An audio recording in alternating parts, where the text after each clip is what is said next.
voices than me. Okay, there Let's we go. be honest. You have so much voice. Look, there you go. There we go. Look! Fuck, my voice!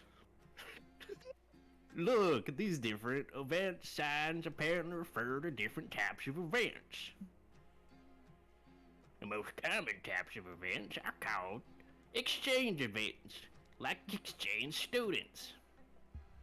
After making a choice in those, you always lose a resource and gain a resource no matter what. Like the schools trading the kids.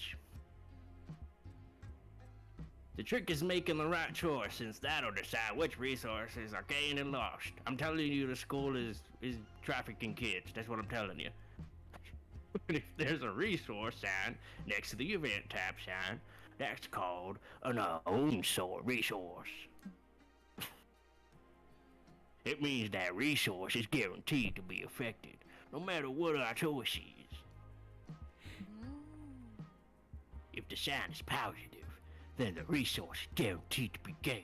If it's negative, then you'll know you lose it. Oh. Like we lost that kid. Like we lost little Timmy down the well. What was your name again? What was your whose name? My name, your That name. kid. Little Timmy. Ah, right. Little deaf. Like, for example, if we see an action with this sign, we'll know we'll lose money. Here, our choice only determines which resource we'll gain. Oh. It's not so bad. If we know losing or gaining a resource is unavoidable, we could be strategic about it. Strategy with you two? Oh no. This all sounds very useful, but also like too much pressure for fan favorite Polly to keep track of. Yellow, can we leave these decisions to you? Thanks. Yeah, guys, I got this. Don't worry. You want to use the I'll make the restroom, best decisions fill here. the car's tank, or go to the store? Let's go to the store. I want to see if I can fuel Oh, up on lose anything more in money. there.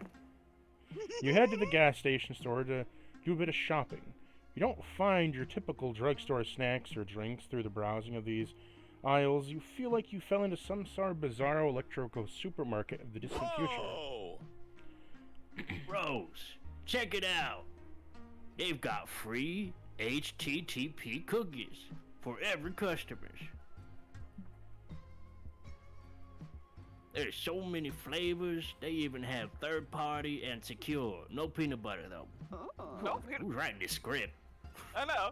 Well, any consumable I have to sign a consent form to try sounds like a good time. You're interested in the tracker cookies, asks the robot cashier. I've got an extra, even better deal for you. Look at the premium smartwatches. Whoa, these watches are smart, you say? Technology has come so far.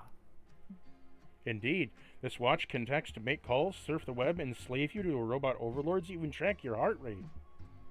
Well, I can only do half those things. Wait, back up. What was that you just said? Oh yes, you heard me right. It was the prime technology of these watches that can track your heart rate, and using the light to measure your pulse. Neat.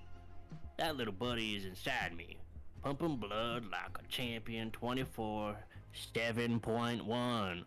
I always want to ask him how he doing there. Go, The one Hawk, was go. I. I know. Well, you definitely can't afford the smartwatch. You're just buying this instead. Larry flavored potato You just chips. call me poor. Larry. White Yeah.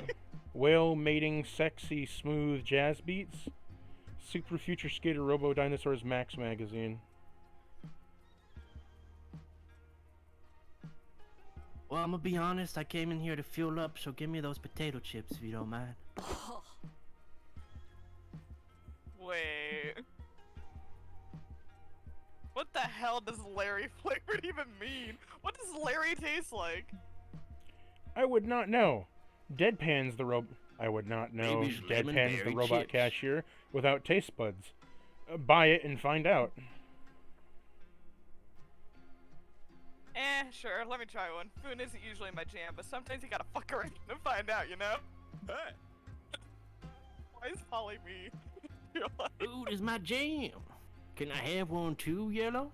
I don't know. You don't seem too cool Sure, to me. you pay 2 money for the food and take a lick of the Larry chip. Dang. This does taste like Larry. I don't know how to describe it, but this is the hilarious tasting chips I ever had. What does Larry taste like? you're right. I It's licked not him. mistakenly Larry flavored, but how is it even possible for a name to have a taste? No. I actually Is licked the Larry. flavor of a specific Larry an amalgam of the taste of every Larry on Earth? The abstract concept of a Larry? No idea, but I like it. I'm almost kind of jealous. Do you think I'd be this tasty if my name was Larry? Mm-hmm. Scott, I think if either of us were chips, we'd be twice as yummy as a plain old Larry. Thanks, Polly. Oh, that's the nicest thing someone said to me all day. Oh my God, So this man. tasty. You chow down for the rest of the Larry chips. Their tastes are indescribable, but you know you've gained +2 stamina for sure. Showtime! Where do you want to go? Okay. Con, Nerds Unite, or the Roadside Wig Museum? So, like, the con gives you money or Let's go. hype. Yeah. It's random. There's two random Let's go to things the there. let's go to the con. Let's get some money back, y'all. Oh, hit something. What? What was that? I think we ran over a child. Whoa, I'm getting dizzy watching our recesses go up and down. Yeah, man. Is it even possible to know we're losing or gaining beforehand? Dang, we're doomed. Put something on the radio. We may fuck up this road trip, but at least we'll fuck it up while having some fun. Okay, we'll just ignore that body. Welcome to our humble radio show, where the guests can narratively convenient road trip tips. Today we have a road trip tip survey from Cognac S. Thompson and the Hunter McCarthy guys. What do you want to share with our audience? Your resources. Let me start by saying the #1 cause of road trip related deaths is probably understanding how to manage resources. The dreaded six. Oh yes, the dreaded 6 most unexpected road trips think that you behave abruptly in ways that are simply not true. When you're walking, choices on the road usually look for little cues of infer with the resources you'll be losing and gaining. Money makes the world go round. Money might be the easiest one. If you're buying or renting something, money is down. Hiring someone, money down. Doing a job and selling something, money up. Beware. But beware, some solutions obviously involving buying something that involve using expensive stuff on your way to need a rent or buy. Amen to that. And what about magic? The mysterious somethings that fuels the soul that fuels our car. Magic is tricky. Magic is tricky because sometimes you'll never get to use spells of summoning as curses. And that means that lowering your magic is risky on empty fuel tanks. And getting magic up can be quite hard. You'll find the gas station. You may be able to throw your performing sacrifices and colluding with strange and powerful entities. Classic road trip You stuff. know. Our time is up, fellas, and let's discuss other resources of the future episodes for everyone's favorite radio show, Convenient Exposition. Applause. Can you guys clap? Everyone in the truck is just clapping. Whoa, that was stupidly convenient. Scott, did you take notes? No, I feel like I'm going insane every day. I'm hearing voices. Well, I hope Amira did at least. Otherwise, we're totally fucked and not in the good way. Yay, a con! It's a perfect place to be your authentic nerdy self without the fear of judgment. Hey, look who's There are some there. cosplayers merch, vendors, panels, gaming tournaments, and overpriced food. So much to do, so little time. What activity do you want to try out? Attend a fandom meeting, walk the floor, join a gaming tournament. Let's join a gaming tournament. Let's go. You find your friend Zoe checking out the poster for an esports tournament happening in the Hey con. guys, Who wants to voice her?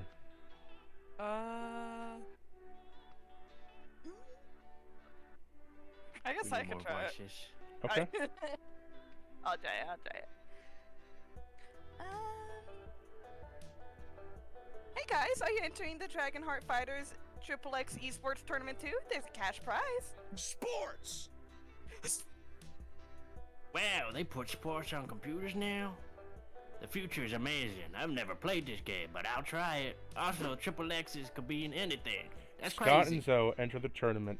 She gets knocked out from round 3, but Scott is going strong. He's I'm so incredible. strong. He's pulling off such unpredictable combos that the pros can't keep up. Oh, he's button mashing. Hey guys, I figured out if you beat up the other competitors, you win. He's button mashing. He's button mashing. Thanks, my strategy is just hitting random buttons and hoping for the best. Worked out really well so far. Somehow Scott makes it all the way to the final match. He's up against Igor Klavashkinov, the Dragon Heat Fighters reigning champion. I'll kill you. Yeah, Scott's in trouble. Igor's a fucking juggernaut. He was biologically manufactured in the USSR to dominate every video game tournament on the planet and bring pride to Mother Russia. Huh? Seriously? Didn't the USSR end like decades ago? Did it? Asks Igor. Did it? Asks Igor distinctively. All of his button-pressing fingers have washboard abs. I did not notice. I was happy busy destroying puny Americans at video games. I'm the best type of American. Literally, how does that make sense? Igor ignores her and is a mean mug Scott. I must break you, dog. He spits. I will crush you to bone meal for destroying USSR capitalist scum. Sorry, bro. I'll punch you. Did I break the USSR? Bro, I had no idea. Sometimes when I become a wolf, Scott, I break things without realizing. Sorry if I broke your thing, but I meant it. The only apology I will accept is your blood in my superior gamer hand. Prepare to perish. Pressing random buttons won't save Scott this time. Quick, think of a way to help him win the tournament.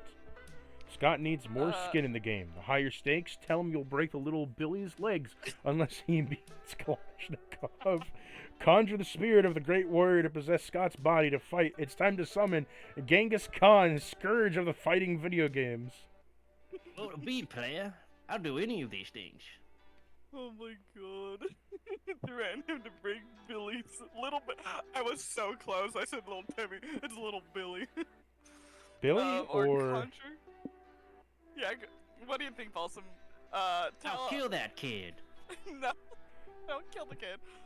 We either Kill him. threaten to break a kid's legs or summon Genghis Khan. I'm blank. A fifth Chinese. It makes sense. So summon Genghis Or I can Khan. kill the kid. Your choice. I'll kill the kid. Or I can be Chinese.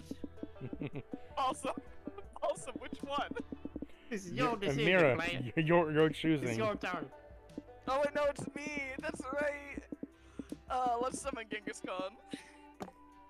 Yes, I the knew I was Mongols part are mighty. Chinese. The Khan's grandkids defending Russia in the past used -2 magic to summon Genghis Khan, the spirit, to Scott's body. Whoa. Oh. Whoa. I feel a bit... Wait, shit. Oh, I feel a bit different. Oh my god. Whoa, this is not different. When did I get alive again? And why am I so heavy? Classic. Let me guess. Amir summoned the spirit of Genghis Khan to possess Scott and help him win the esports tournament. Classic. Who else would I be but Genghis Khan? That's a very on-the-nose guess. You get used to Amir's bullshit after a while. Okay, Genghis, we've got about 30 seconds before the start of the round. Got any questions?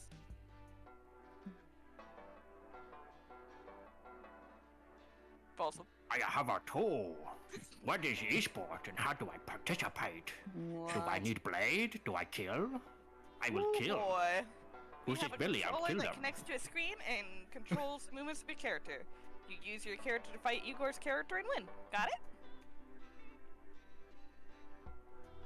That doesn't sound like the one of China. Yes, but I have to follow up questions. What is a controller? And what is a squid? Why is a talking squid with breasts explaining this to me. Fuck it. I'm just gonna use my Eldritch powers to plant 800 years of world history video games and expertise into your brain. Hold still. Zoe touches Scott and Genghis Khan's forehead with a tentacle, and he screams like he's being burnt alive. Neat. Oh my god.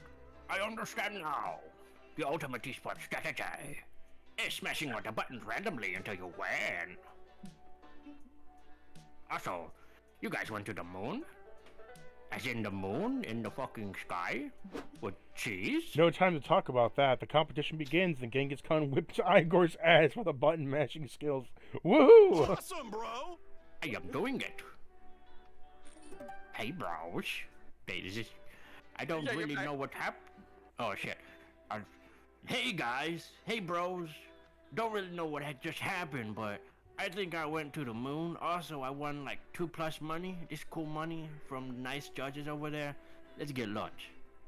So sleepy. Also, $2 for a gaming competition is kinda... What the hell? We're gonna go to the biker bar. Oh yeah. Do you think our car is secretly... Oh, Maybe. I don't know what I said. Breaking bottles, clinking shot glasses, and revving motors with the crash of the window. Some dude just got thrown out of. man? Such are the dulcet melodies of the bona fide biker bar. This is your chance to embrace your inner badass. What'll we do? We're gonna start a brawl. You sit at the bar next to two patrons arm wrestling. One of them wins and the other breaks the stool over his head and they tackle each other to the ground. Yes. Yeah, fight, fight, fight. You watch those two balls of muscle roll around on the floor. Must we always resort to violence? I mean, you actually do resort to violence a lot, and you're not feeling it today. You're more of a holier-than-thou pacifist mood right now. Instead of throwing punches, you decide to put your super cool badass face, and it's more than enough to convince the people not to mess with you.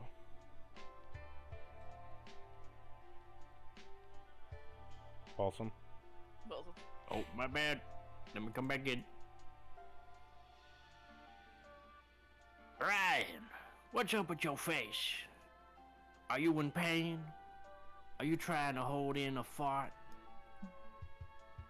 No, I know that face. That face. That's a fighting face. Brian wants to throw down. Nice. I'll throw you in there, kid.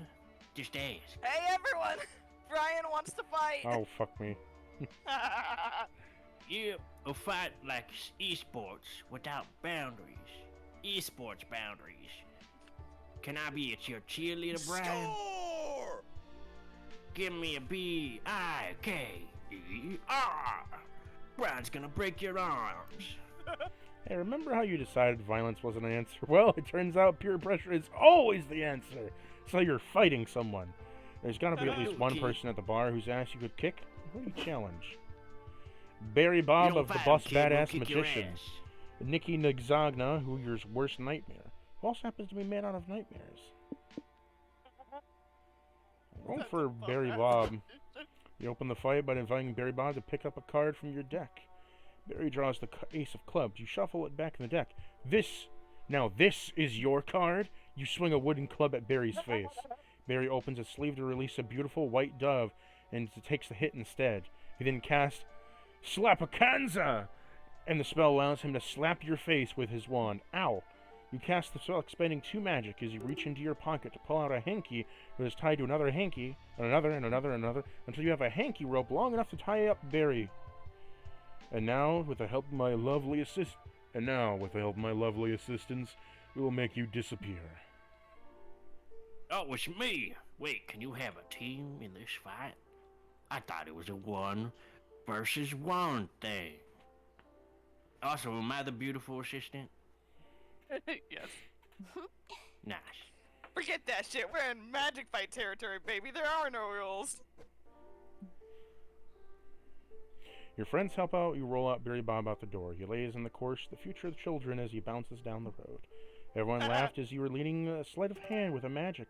And proved you could use violence, you gain +2 hype. We're so hype right now. Time to stop. Let's see what the comfiest spot is. Ugh, finally a place to rest. Even this spectral booty needs some sitting after so much shaking. God says there are several rest stops like this one. We should be able to reach one like once a week after visiting 4 locations or so. Let's go, Scott. That sounds good. Let's go chill on those benches, Scott. As your friends leave, you realize you don't want to rest because you're utterly addicted to making choices all the time, as the rest stop is no different. You quickly assess the many, 5 things you could check out around here. But beware the expectations of the car. Each choice can only be accommodated by one player. First come, first serve. Now, go see what the different spots do. I'm gonna go to the info place. Okay, I need 5 minutes. Wow, he seems like a nerd. I don't want to go over there. Get me to the noodle stand. I want some noodles. Choices. What was it saying about the car? Oh, that more than 3 people can sit in the car. Mm-hmm. Ah, got it. You know, I'm gonna hang out in the car. Why not? Later that night, I'm not sure where to go. welcome to the bartending stand where you barter trinkets to manage the resources a bit. Each trinket is tied to a resource. You'll lose the resource tied to the trinket if you give it away, and given the resource tied to the trinket you take. Also, Noodles is here, but I don't know if he's a good thing. The desert is my home. Howdy doody! Welcome. Howdy. I was gonna voice him, but Oh, howdy Go ahead. doody! Welcome to Noodles Swap and Shop. I've got all sorts of kooky crap to trade in. You've got anything worth trading me? I got so many things to trade you. Someone else's the hell do I credit got? card. Actually, Postcard from your mom. hey, this isn't mine. Let me give you totally my credit card. You can have it. This one time, just for you. Let's see, what do we have here? Horse powder. What the Pure hell? horsepower. It's Necronomicon plus 50 karma. Or a salad. Let me get that necro, whatever you call it. A I had an Necronomicon. iguana once. Yeah, that thing. Oh, I just lost Why a lot are of you money. here? Jeez, you actually took that? I just set out to make all the other products look better by comparison. We're all gonna die! But hey, not my fault. You're a sucker. No refunds. The night is young. Little did he know he's the sucker. The car is where you can manage your road trip and accessing one of the 2 mini boosts. You can choose to be Careful Planner and gain a +1 to your lowest resource and lose one of your highest resources. Or you can be a Risky Traveler and get a +1 to your highest resource at the cost of one of your lowest resources.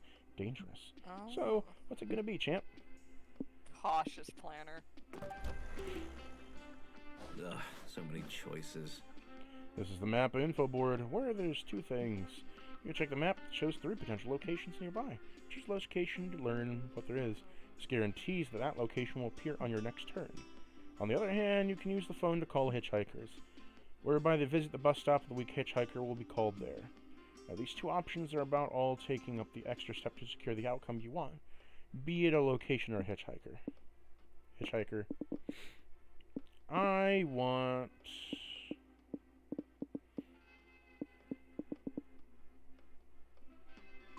Moss.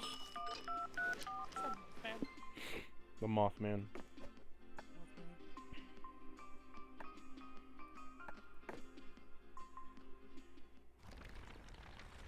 Week 2. I can do this. Oh wow, it's my turn. Pancake Diner or the rodeo? Oh, I'd love a good road show. Let's go. Cool. Wait. All right, Stop being so cowboy. fast. Rodeos are an exciting celebration of all the best parts of a cowboy culture. Horseback riding, calf tying, steer wrestling, and eating obscene amounts of pulled pork. There are lots of events and expeditions happening this year. Which do you want to see? Huh? Hey, wait a sec. That event type sign looks new. Oh! Yeah, according to the travel guide, that sign means This is a quantities event. They work a lot like exchange events. We always lose and gain equal amounts of resources, and we have to guess which resources are tied to each option. The main difference is the amount of resources that are affected by each option differ. They can be affected a bit, some, or a fucking lot. Scott!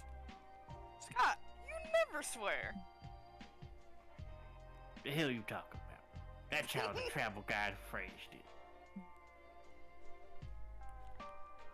Dang, so this foul-mouthed traveling guy basically says that he can choose to play it safe or go bonkers. You already know what Mama would choose. Yellow. But this one is up to you, Boo. Go for it. Get it, Boo? Why is she calling herself Mama? What a weirdo. Don't tell Mama what to do. So, do you want to get some hype in Don't hurt me. exchange, or do you want to... No. Bossing your Dude, choice. basically Gamba. Do you want to Gamba? What the hell is that? That's Rodeo clowns, lasso tricks, bucking bulls. We just read the thing that explained it, also. No, what's the blue one right there? The blue under the... The one we just explained. Yeah. No, one you just- the resource right there for the lasso trick and the rodeo clown. What's that? It's random. Oh. Yeah, the gray one is a random stat, and the green one below the other ones are hype. We have 12 hype So- right now. You want to do exchange, go. exchange, or variance? Yeah, or Gamba. Bucking bull. I want a bucking bull things. They said fucking bulls, but you approach a rodeo announcer and say that you want to try bull riding. They say, okay, they say, do you want a mechanical bull or an actual bull? Yes. Real bold? Do whatever's the most dangerous and the least sensible. Unsensible, dangerous, coming right up. Yellow, come to the stage. Your friends can watch from the stands. Welcome to the rodeo, everybody. Today we got the roughest, toughest, sweetest bulls, and the bull riders starting with the yellow. Go team! Go, Yellow. Go for the win, say. How do you win at this boat? Also, I get to use my force, and it makes sense. Usually a winner is declared when the bull is exhausted or when the rider needs emergency spinal surgery, whichever comes first. Now you Now all you got got your me. rodeo. It's a bit different. We don't like to exhaust and poor animals just for our enjoyment. We like to bull man. We like a bull man who can be consistent, entertaining for fine folks. So give it up for the king shattering our dreams and the pelvis bull riders everywhere. Morty the Minotaur. Oh. Yo, that's crazy. What's up, Yellow? Ready to ride this bear back into oblivion? In front of everybody? I Oh see my that God. look in your eyes. You don't know if I should be terrified or aroused. I call it going horny with fear. Look at this. You should be horny and afraid. I'm a real challenge if you ride me. It's hard. It's rough. It takes more fortitude than a Spartan in battle. And that's just the foreplay. Yeah. You got this, Yellow. Just establish a safe word like, get me off this fucking bull. You absolutely do not got this, but you can't even back down now. You just need the right strategy to come out on top. How do you ride Morty? Whoa, maybe this is I have too to do this soon. in front of everybody? This is kind of a bit on the Whoa, weird side. maybe this is too soon to ride Morty. You barely know each other. Maybe you can just get lunch and take it slow. Or, for the next option, set the right mood with suggestive music, lighting, and, well, wearing appropriate rodeo leather, and then ready to a wild ride. Or, brew a performance-enhancing tantric potion of you and Morty, transcend the flesh and ride for hours, deeper journey, and you'll never forget. You know, I might seem like a pretty, calm guys to y'all, but I'm gonna ride Morty for hours. You lose one magic. Brewing the perfect tantric brew, you offer some to Morty. I thought that would Interested. be stamina. I've never That's tried bull riding with tripping, but I'm flexible to new experiences. But I'm also just flexible in general. See what I did there? See? See, did you see? You see all right. You see everything. Now that the psychedelics have kicked in, you and Morty are connected mind, body, and soul. You ride Morty to the edge of the consciousness. You ride Morty to the edge of consciousness, back, and you are unmade and remade to ride him, and you are unridden upon. The self is destroyed. You two are no longer separate. You and Morty are the chimera of pure connection. Your souls intertwine. You two are the universal incarnate.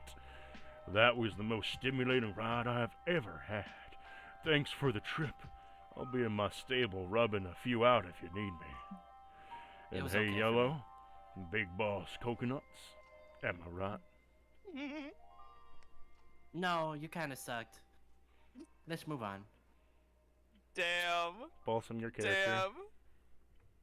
Yeah, boss, indeed. Big coconuts, indeed. Mama like it. Yellow, you broke the all-time bull riding record, and you did it while you were high off your ass. Mad respect. Balsam. Good job, bro. But what does Big Boss Coconuts mean? You say nothing, just by giving a silent smirk. You and Scott may be friends, but after this trip, only you and Morty are the Big Boss Coconuts level friends. You lost 2 stamina from riding Morty for what felt like eons, but your journey of self-discovery has earned you +1 mind and +1 soul. As the crowd loved watching you, Morty run around, tripping balls and making you gain +1 Look, height. guys, no hands. That's fucking hilarious. Where do we go? The Rave in the Desert? Or the casino? Rave gives soul and stamina. Casino is kind of up in the air. Yeah. I know, I'm looking at our resources.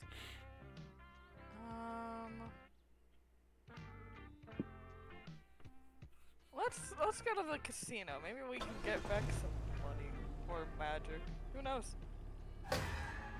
Ah, shit. What the? Where's the car stop? Hey, Polly. Look what time it is. Oh, fuck yeah, put the radio on, Amira. Welcome back to the Convenient Exposition radio show where our guests give narrative convenient road trip tips. Mr. Thompson, Mr. McCarthy, what can you sell us about the mysterious resources known as stamina? Oh, stamina, the fuel of our bodies, yum. Feeding time. Getting stamina is simple. Eat stuff and stay hydrated, get some rest. This is important as things get gradually activities seem exercising as they intend to eat up your stamina. Throwing your food away or using something in the way that don't involve eating is what also lower your stamina. Now that you mention it, Cormac. Cormac, something you said about stamina reminded me of mine. It takes an experienced road tripper to differentiate how to resist the raising your stamina, but relaxing raises your mind. You're right, Hunter. You're spot on, Hunter, as a strong, relaxed mind can save you from succumbing to the roadless madness, and the day I suspect the ancient deity preying on mortal psyches. Relaxing and finding enlightening to keep your mind up so you'll strengthen your brain's learning the things. But if you overtax your brain, my answer is risk slowing your mind. The mind is a dangerous thing. Anything that strains your brain can result in mind loss from the trying to comprehend the incomparable, getting anxiety-inducing situations. You betcha, says the radio host. You've been thinking for a lot too long. Like myself, after a very edifying rumication, this is why you stopped the episode right here. Cormac S. Thompson and Hunter McCarthy, everyone. Applause. I'm so applauding right now. Thompson, McCarthy, am I right? No, I have no idea what you mean by that, Scott. Me neither, Paulie. Me neither. Totally not going insane over here. Flashing lights, rolling dice, people sobbing as their life's fortune is gambled away. All in. No doubt about it, you're at a casino. Gambling is risky and reckless, but so is going on a road trip with Polly and Scott, so whatever. Question is that you're here, what will you play? Chance roulette, the forbidden games, skill poker.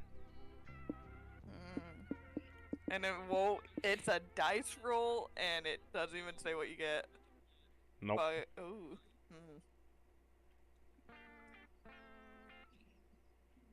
You know, a lot of people like to say gamble in these type of situations, but I don't even know what that word means. Neither do I, but I like that word. Let's go with the forbidden games. Let's go true gamba. You enter the casino ready to make some sweet money. Yes. Yes, I love casinos, the land of random chance, impulsive decisions, and drinking. Everything's coming up, Polly. Hey, You're the expert here, bro. What game should we play? That's a hard question. There's roulette, slots, craps, poker, poker 2, They taking craps here? horse racing, snail racing, which drunk guy will make it to the bathroom first racing. Psst, says a mysterious stranger in a dark coat. If you're looking for a real gambling thrill, have you ever tried the forbidden games? I've never heard of it. What are forbidden games? What's it to you, stranger? No, you pronounced it wrong. It's the forbidden games. The Forbidden games? pungent pause is important. We're in. I love doing shady shit that requires a specific pronunciation. The stranger leads you to the back of the casino where the bouncer stands to the next to the curtain. He does a strange gesture and the bouncer pulls the curtain aside. You're led into a dark hallway where you pass the kitchen and then pass what appears to be a legal boxing ring filled with brawny fighters. Then you pass a room with people in cages. They're all sobbing, "Never make a deal with the small green creature with tentacles!" As you pass another kitchen, another dark hallway, another illegal boxing ring, but then there's a kitchen with boxers wearing chef hats. Here we are, says the stranger in his final room. Welcome to the Forbidden Games. This place is really dim, dusty, and smells like bad decisions. Awesome. The Forbidden Games room is filled with tables around which sketchy, scarred-up people are sitting playing indescribable card games and flashing knives. This doesn't seem safe, but as long as you walk in and get what you need and breather before you get back out, you might as well pick something up to play. An extremely strange table with things that play games that seems to be riddled with obscure rules and little sense. A Lenny gambling table where people gamble obscure amounts of money on what all kinds of things are around this random dude Lenny's life without letting him know. Aww. Sounds like Stalker Zone over there. There's a gerbil over there. It's up to you, child. Let's go with the extremely strange table. This game is apparently called Feral Hamsters Blitzkrieg. You have no idea what you're doing. The Krupperg deals everybody 2 cards and 2 dice and whistles the 16.5 marbles. The guy you've left with rolls the dice and gets 2. This is the girl next to him, folds her cards into an origami swan. She's given 2 mana points. The player blows a whistle and yells, "Change places!" and everybody runs to new seats. Eating contest, the courier shouts, "Hitting and then finish this muffin." Everyone gets a jelly bean muffin to eat, and the player of your right bites into his, realizing his muffin is a bomb and explodes in his face. The next player throws a dart at the dartboard and lands on the space that says B. Letters B indicted the hangman, selling out bomb. The player explodes. Amira, I think I figured it out. I know how to play. I think you got this, kid. Do you, or are you just really drunk? They aren't mutually exclusive, boo. Invoke your get out of the game free card and tax got in. huh. What? Why me? Because you're the only one who can legally play the lycanthropy kamikaze gambit. Trust me on this. I do be a lycanthropy. Sure, fine. Anything to do to avoid getting hurt by a surprise bomb. You play the get out card and get Scott to take your seat. Okay, Scott. Pick all the red jelly beans out of the muffin, then feed them to the feral hamster. If it doesn't eat your fingers off, you win. Alright. What? Okay, wait, which jelly beans are red? I can't remember the difference between red and other colors. You see, I'm colorblind. Oh, because he's a dog. They can't see colors. Polly helps him, and Scott feeds the hamster by keeping all of his fingers intact. You win the game. For some reason, you gain 2+ money. Let's take this slow. Hey! We're rich. Fortune teller or the hole. The hole. 69 bottles of beer on the wall. And I'm gonna drink them all. Drink 'em all. The hole in the desert. The man will turn anything into a tourist trap, huh? This must be the hole. Some say the hole is bottomless, but that can't really be true, can it? Well, since you're here, what do you plan to do? What if you jump in, kid? I'll throw you. Forfeit material goods. You tell your friends that it's like to throw something into most prized possessions in a weird desert hole. Wait, why though? Wouldn't it make more sense to throw your stuff out in a dumpster than national landmark? You don't know if the ancient traditions of random tourists ask throwing one's material possessions into the Great Hole is a hallowed ritual. Whoa, sounds dumb and nonsensical. You have my attention.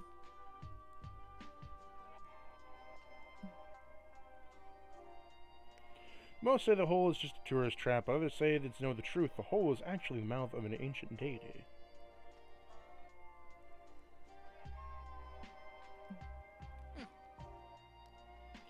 We throw material goods into to applause the deity's timeless hunger. If not for us, they would rise to the desert, consuming the universe itself. You're saving us all the apocalypse by throwing your old junk in a big hole. That's so selfless of you. Thank you, I called. And Mom right now needs to repeat that, written back from her. I don't know if I buy all that, but this culty stuff is weird enough to pique my interest. I'll play along. Here, Hole, take my dad's old pipe. I keep it for sentimental reasons, but the new pipe glows in the dark, and I suspect glowing in the dark beats sentimental value. So glowy.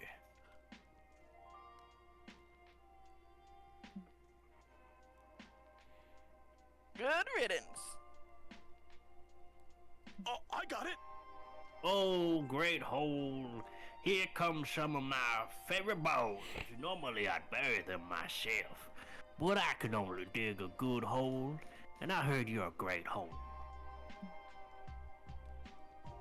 Brian, what are you throwing in the hole? Roll a pair of dice into it, hole. You never know what the number you rolled. Throw away an instrumentable evidence. Incriminating evidence. The incriminating evidence. You quickly throw your incriminating evidence into the hole and the breath of sigh of Great relief. plan. Hey, great idea. I've got some incriminating things I could toss out too. I could throw Timmy in there. Like these Polaroids of me and the giraffe I snuck out of the zoo for a week. Good times. I'm gonna throw away all these blood-stained wallets and horrific crime scene photos.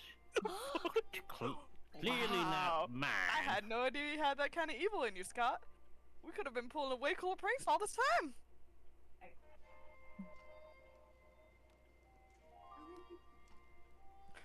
These are mine. Oh, these aren't mine. They're Wolf Scouts. You can be kind of a rascal and can't go back to jail. I didn't see what you threw away, Brian. What was your incriminating evidence? You know, flashback to being in summer camp. You just worked at the nerve site of the Claudicer and doll at the campfire. Oh, Hey, Balsam. Brian. Nice scrapbook. It's more than a scrapbook, it's a trip planning book. I want to invite you two to the trip to go to the Canary Islands with me in the summer. I see you have filed a scrapbook with a color-coded initials travel brochures. Photos from my Dolla's previous trip to Italy, which you have photoscrapped yourself into. Wow, that's flattering, Brian. But Kyle and I are already planning our next vacation. We're going on a cruise together. Strictly a two-person cruise. Yep, there won't be any other passengers, just us. It's the rules, and you stuck. Friend I don't Delilah, like you. I thought we were going to Crontia. We never discussed a cruise. Delilah slapped the hand over a calculator screen that should have been worked, but Cal took over the hint, so did you. Don't feel bad.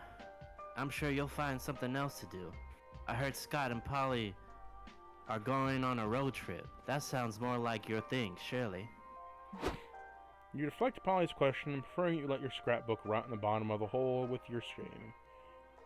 You gain 2+ money, the hole appeased, but there were some tourists that must have been, so you lose 2 soul for throwing in such an incriminating evidence away.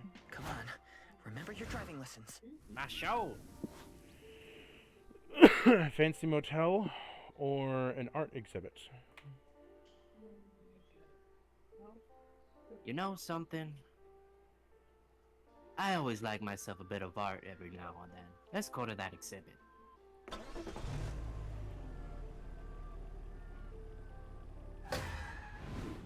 What? Why is the car stopped? Scott! Ah, fuck, turn the radio on. Convenient exposition has started already. We can't miss it. Roger. Mr. Thompson, what are you telling us about the hype again? Yes, let me repeat anything that makes the rejoice of the core getting your hype up. That includes laughing out loud and doing the shrinking three thinkings of the town, even if you know what I mean, wink. Keeping up the height is strong and vigorous. It's why I avoid stuff with lower than my height. Believe the hype. Like doing the browsing stuff and the mingling or the annoying people and choosing mundane solutions to our epic ones. Amen to that. Speaking of boring stuff, you know what else is boring? Being a good person. But sometimes you need to be able to keep what you want your soul up. Ugh, yes, that's why we need to have souls anyway. Beats me. At least the souls are quite easy to manage. Doing some good deeds, soul up.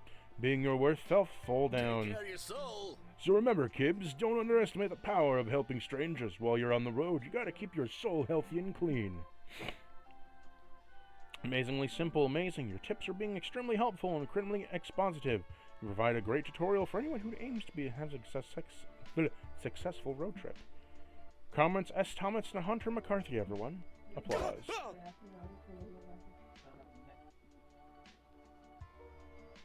Sorry about that. Whoa, Polly, I think I've grown as a person. Yeah, Cormac S. Drinking my Thompson water. and Hunter McCarthy are a part of the family from now on. Nice. A toast to convenient exposition. Hooray. Give me better lines. Art is beautiful. Art is emotional art and the raw, unfulfilled exploration of the monstrous condition. Sorry. Ada's art is apparently painting a writer's script of a blue canvas, charging $40 million for it. It's time to get cultured. What do you do with the art exhibition? Display your own art? I'm tipping Interpret something art? over. Don't mind me. Attend an artist's Q&A. Basically, do you want to gamba? Do you want to get some money? Or do you want to lose soul?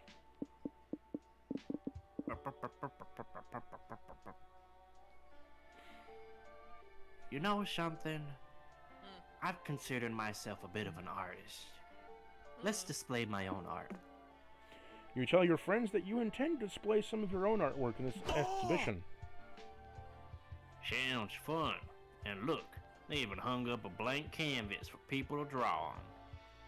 Greetings, my friends. Hello, friends. You are also to admire Vincenzo Spidig's piece of Bianco Notarial, his all-white Damn. portrait, in his last great work before he died. Huh.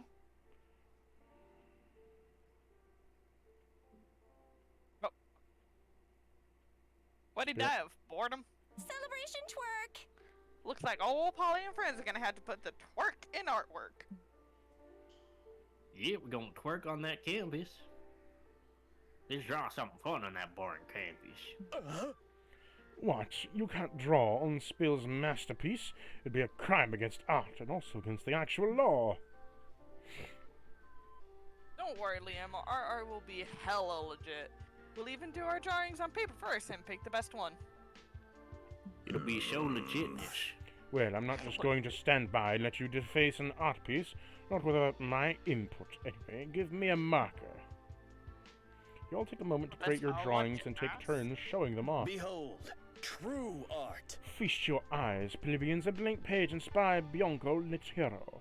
His expression of the idiom increasing conscripts. Lame. Oh, Liam's disqualified for being boring. Yellow, what'd you draw? You drew Kurith Bloodclaw, your warrior cat's OC, which quickly gets disqualified for having excessive abs. Oh my god, I know about warriors. It's okay, Boot. You can still make a mark on the art wall by choosing which piece should be exhibited, mine or Scott's. That's a shame. I really Macaroni spent art so much time on those Or abs. Polly's piece of screaming. So are you screaming around twerking asses? Or are you being like best friends forever? I'm gonna have to roll a coin.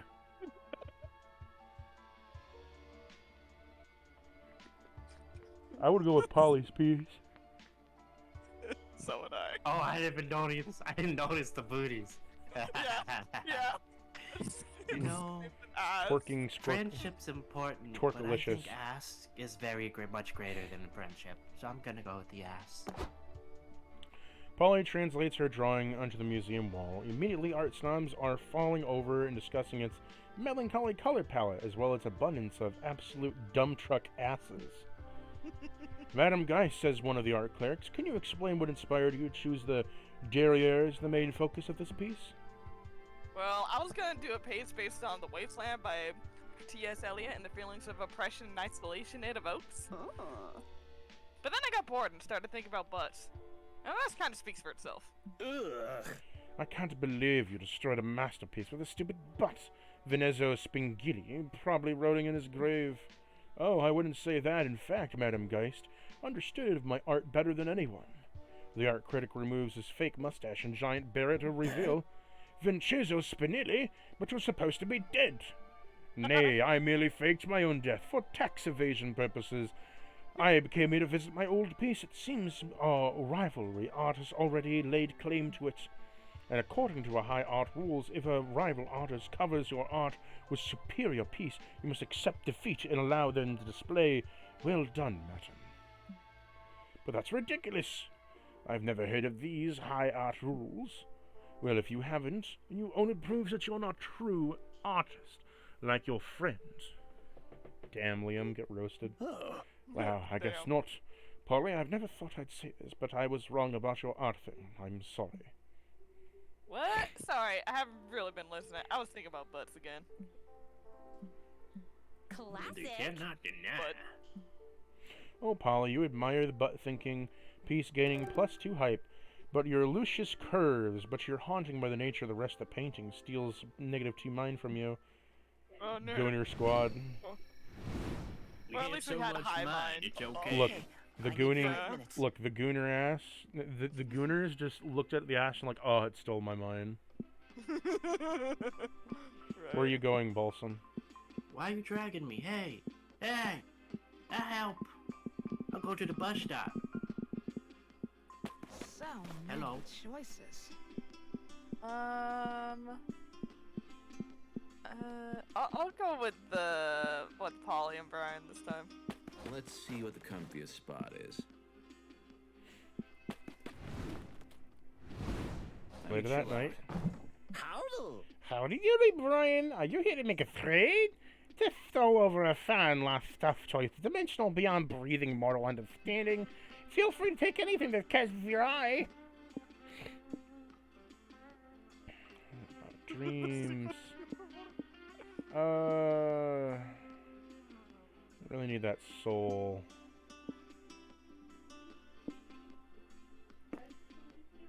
Trade it for.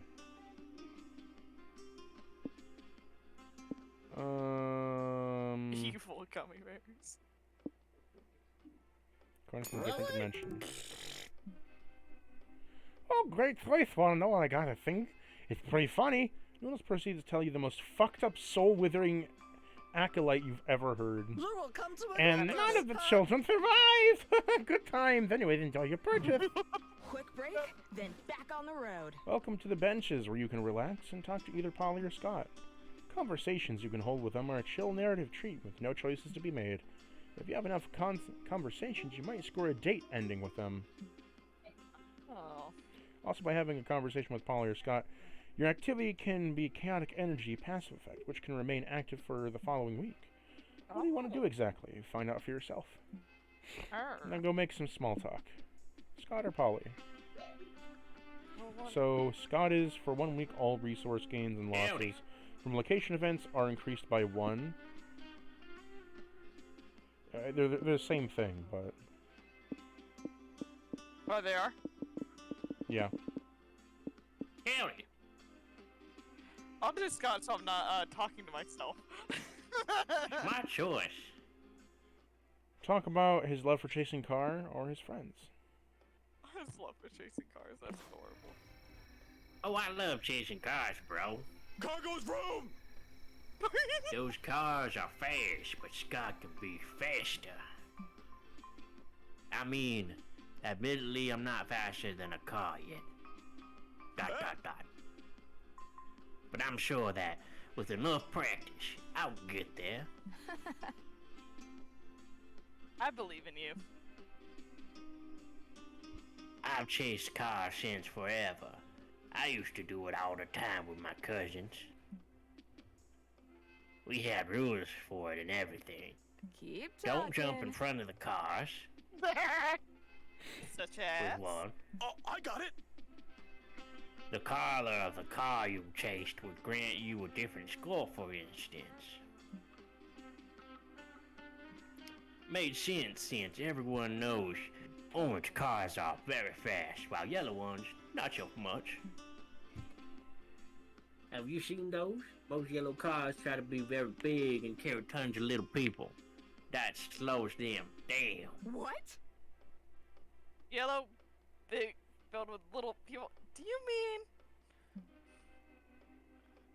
Chasing a car with a funny license plate could get you special bonus points, too. Like a ticket with some money amount on it. But I just threw those away. Yeah, it's such a great time chasing cars together. My cousins can be fun and nice when they forget to be not nice. They bit me. We used to say that we should look into car companies to find a sponsor so we could turn car chasing into an official sport, like that e-sport thing we did. Who would have thought I'd end up on a road trip in a car? No less. Life can really be strange that way, huh? Agreed. Totally. One day you're spending most of your life chasing cars, the next you're inside a car, chasing life. Hey! Guess this is what coach cars growing up. Maybe. Maybe. Chaotic energy.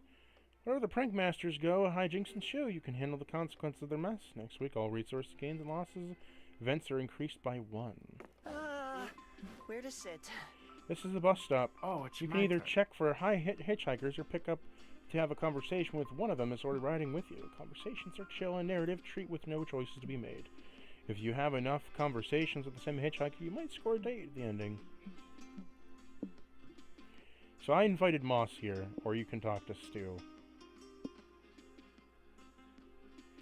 For 1 week, You wanna every talk to turn, Moss? you'll gain the +1 random resource and lose another resource. For every week, all resources gains and losses have location events are now reduced by 1. I think I'll talk to Moss, because he seems cool. I like his cape. You invite Moss Man to join your road trip. Takes two to gossip. I'd love to join you. Thanks, Yellow. I have so much gossip to carry upon you. Would you believe the Martha Matakov is dating this week? Cryptid vibes. That's cool, dude. How did I get third place? That's bull. Make some space. How much longer is this game, guys?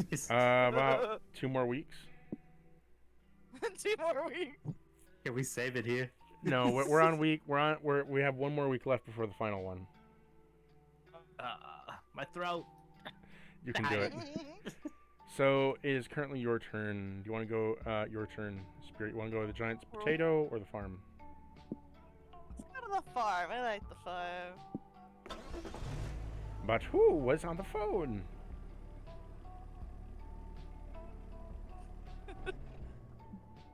Farm life. Sometimes it's nice to get away from all the hustle and bustle of the city.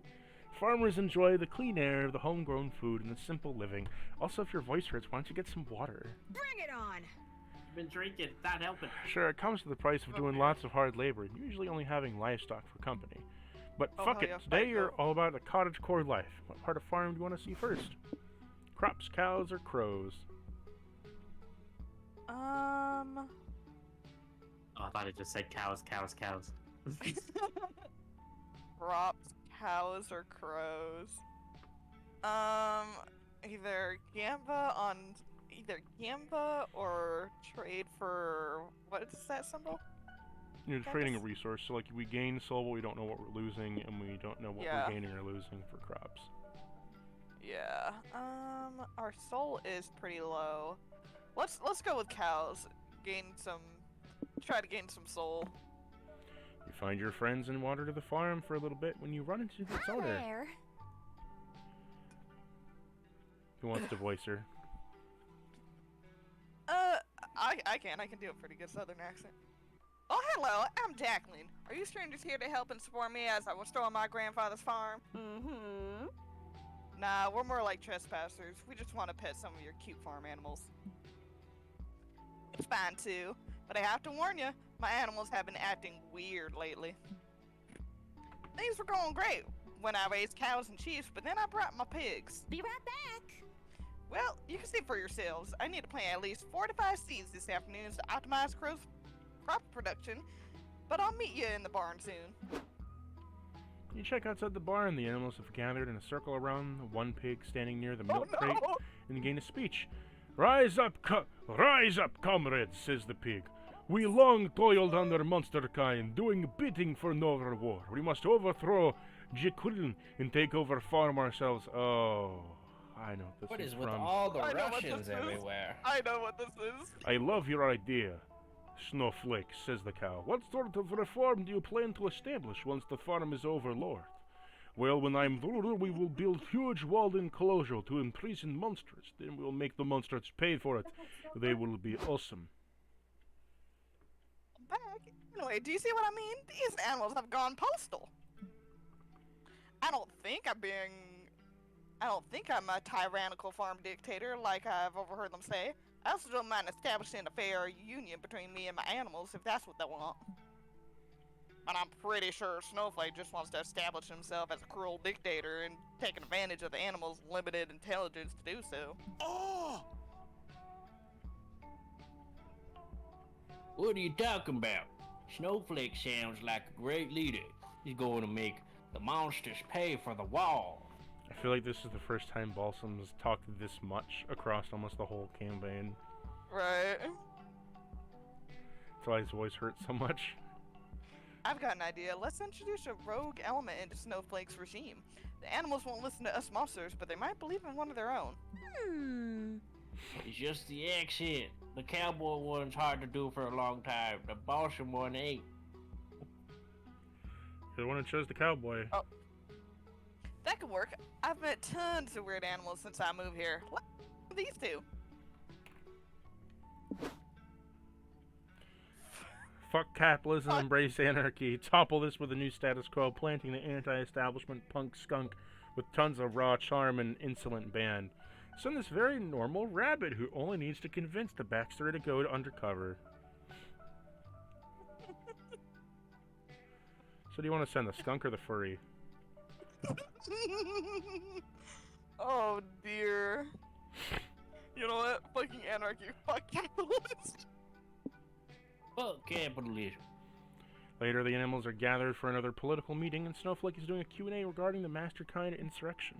Snowflake asks cows, will we regain hay? Can we eat the new regime? Of course, says Snowflake. It is best part about my regime. We won't have no logs, and they work and we send food to a plenty. Now, is it possible? Asked the concerned horse. Do we need more equal labor to distribute to everyone who needs some but work in order for society to function? Snowflake's response are drowned out by something suddenly wailing and grunging electric guitar. Ah, you guys are so bored. You should do a different voice. Yow! You guys are so boring! Who needs society? When you can say, fuck the noise and make some noise! Wake up, sheeple! Well, like that, he's usually saying the sheep are headbanging in unison. Embrace the anarchy! Yeah! Anarchy! Wait, let's not be too hasty, Snowflake says. Anarchy. Desperately. I promise a lifetime of free hay, an unenslaved monster to any animal who supports my leadership. No one cares. The skunk is drowning out Snowflake's propaganda with loud guitar solos. The skunk puts on the best punk concert you've ever seen. Well, maybe the best, but definitely not the loudest. You've gained +3 soul for unthwarting the Orwellian plot, but the mosh pit of the concert did a lot of damage to the Jarquis Barnes. You had to pay 3 money to fix it. Resources are like rumors. They can get really weird. Okay, do I want to go to the Charming Village? I know what's in the Charming Village.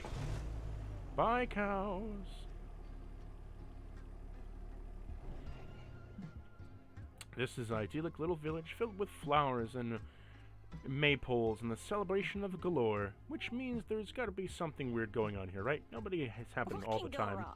Maybe you're just being paranoid. This is a chance to have fun for your first. Meet the locals.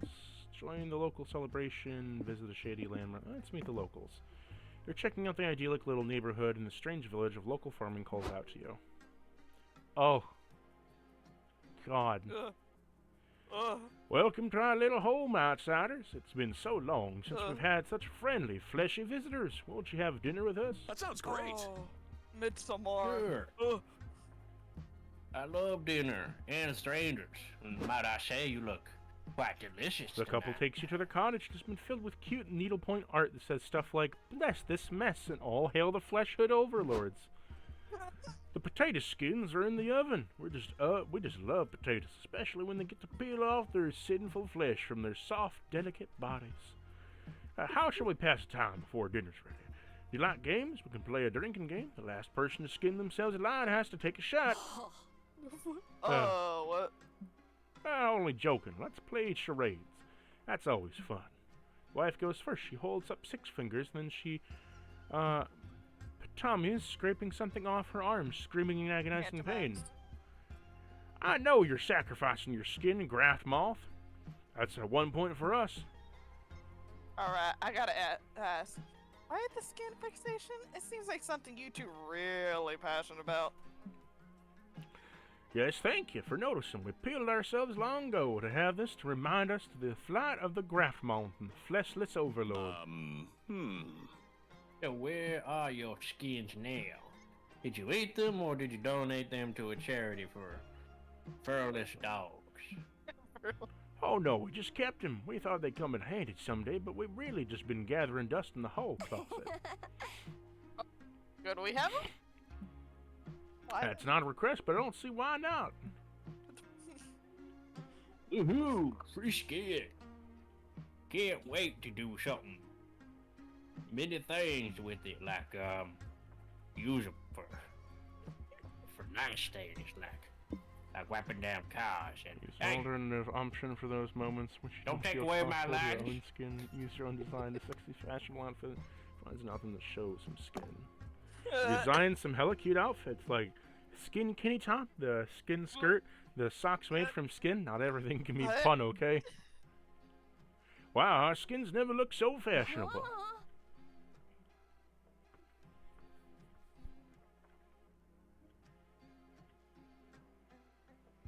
Spirit.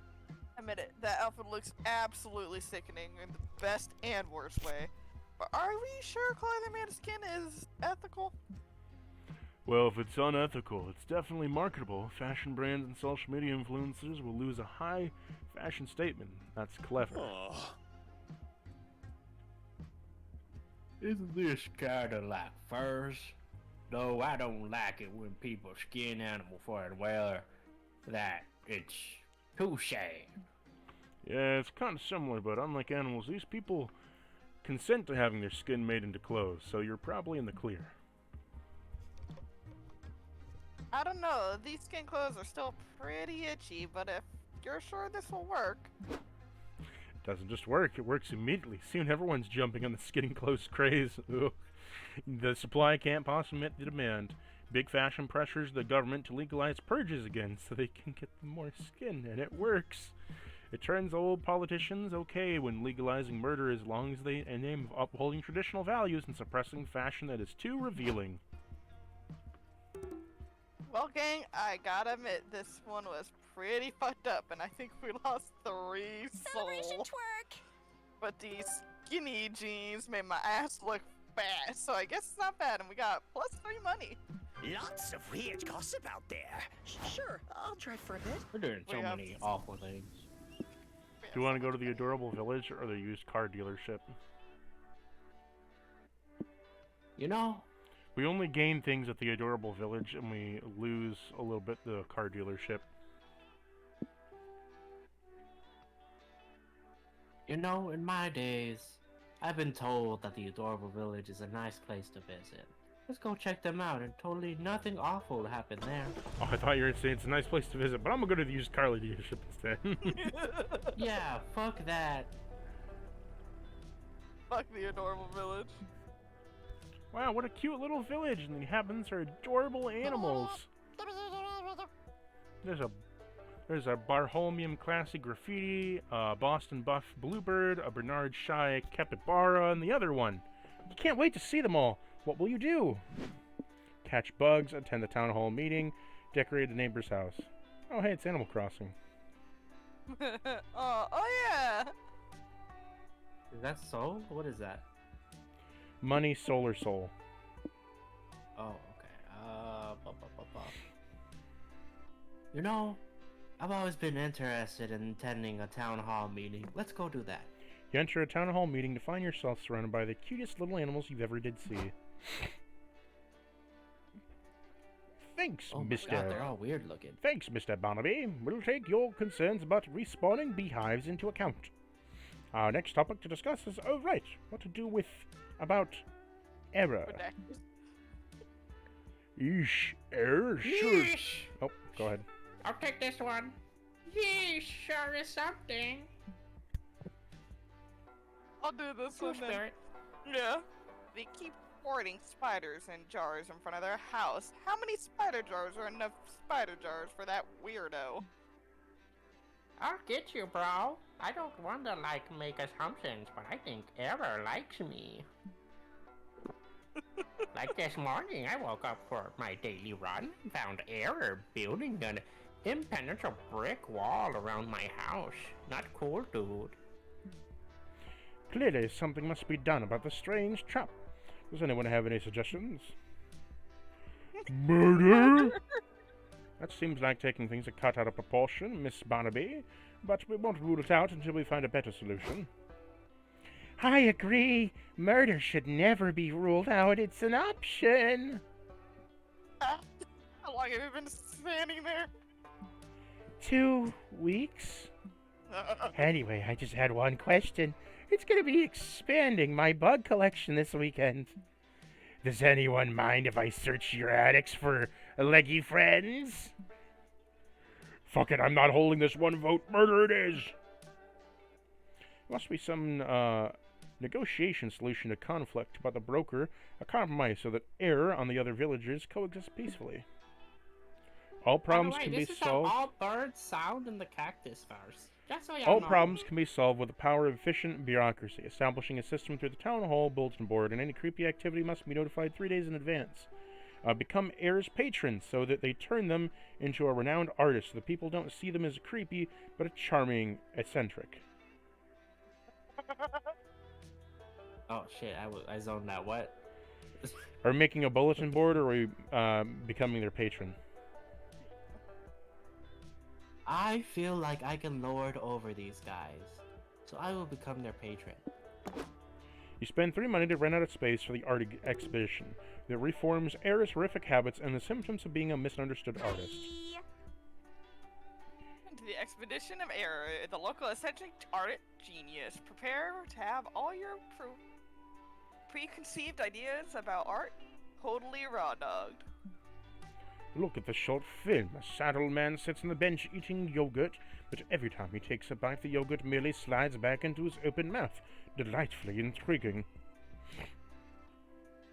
Check out this painting. It's called You'll Never Guess Whose Blood I Painted This With. They're right. I will never guess. Normally I'd hate this, but since Error is an artist now, go ahead and guess that. I just don't get it. Oh, this sculpture is a pyramid of rusty cages filled with spider egg sacs. Yay. This fills me with horrible arachnophobia. That's good. Art is supposed to make you feel. I guess horrible, paralyzing dread is indeed a feeling. Hi, friends. I was just stalking my millipede for no day walk. Why are you in my yard? Alvarez. We were checking out your exhibition, bro. You know, I used to think you did all that weird stuff to torment us, but now I get it. You're an artist. I am? Look at Error. They're clearly doing a performance piece about the inability to truly define what is art. Therefore, who gets to be called an artist? Want to see my spider collection? Art. The oldest trick in the book for weird people, so non-weird people will leave them the fuck alone. It's true. Yeah. You know, I think the blood made that painting with might have been mine. Supposedly, the solution is still better than the murder. You get +3 soul. Resources are like rumors. They can Oh, get really I could weird. have killed someone. Do we go to the mall or the secluded village? That suspiciously looks like Attack on Titan. Do we want to go to Attack on Titan? Oh, let's go to the mall. Let's go to the mall. Hang in there, Balsam. I can hear you getting tired. I'm awake now. The shopping mall is a place where you can sort of shop online, but like offline. Hey, look who's there. You can feel young again by reviving good old ways of having fun in the mall.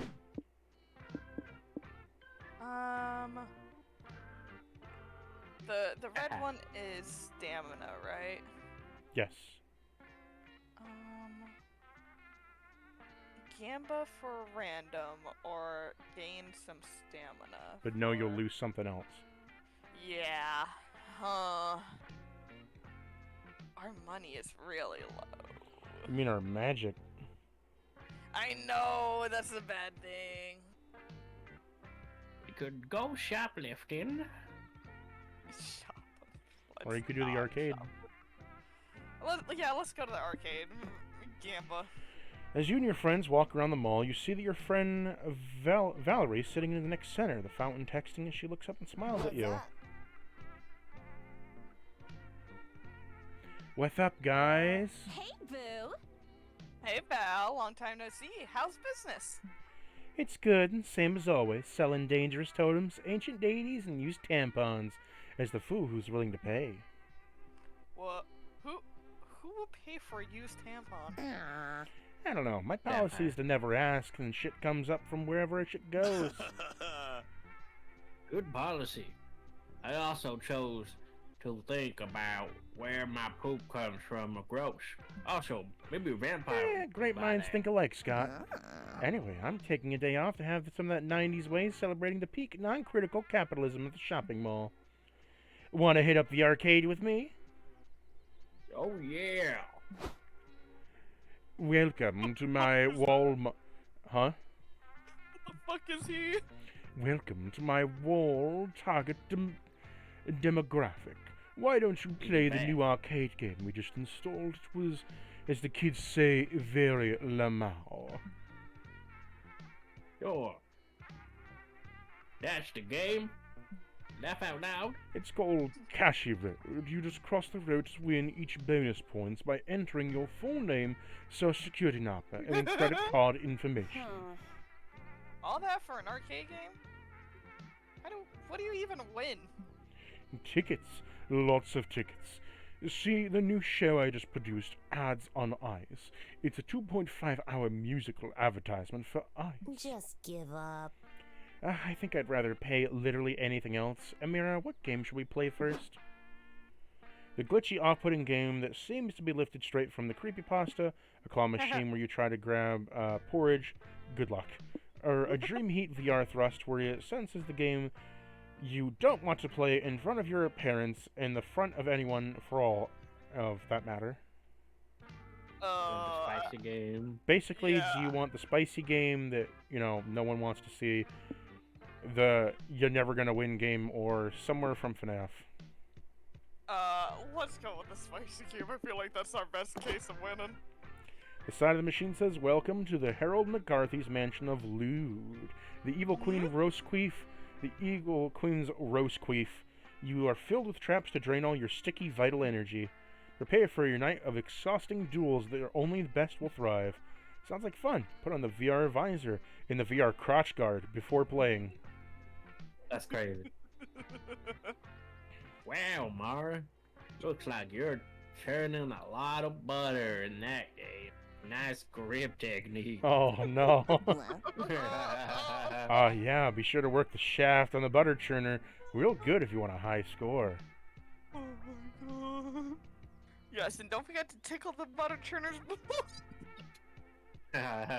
Wow, Spirit. Whoa! Oh, make sure to cup the balls. Now, Mara, it's eating popsicles that must be one big popsicle. I'm so jealous. Oh my god. Oh my god. Now you're eating 2 popsicles. Don't get greedy, Mara. You don't want to gag on all that icy goodness. Kinky.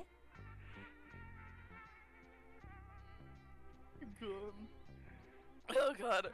Yeah, the trick is to suppress your gag reflex. Now Mara's playing pinball. Nice technique. I also thrust my hands against the pinball machine to give more power to my paws. Don't forget to tilt if you want to win. Turn that bad boy over and pound it from behind. You lose 3 stamina from playing pinball. You're a sweaty mess. Somehow the Dragon Heat VR thrust to win machine is sweating too. Aw. Good.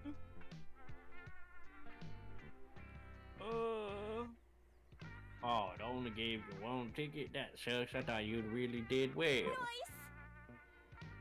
Wait, that's not a ticket. That's the machine's phone number. Nice. Oh. Not Good bad. work, Amira. Seems lots of people underperform on this game before you fucking crushed it. Hell yeah, this has been a more cardio than usual. That you usually do. You gain +3 hype from, and you can't complain. Lots of weird gossip out there. We have so much hype. Time to stop and get some rest. Huh. Where to go now?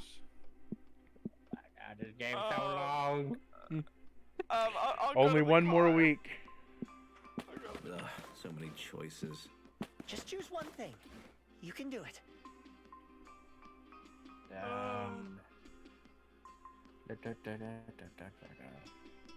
I'll go to the rest stop.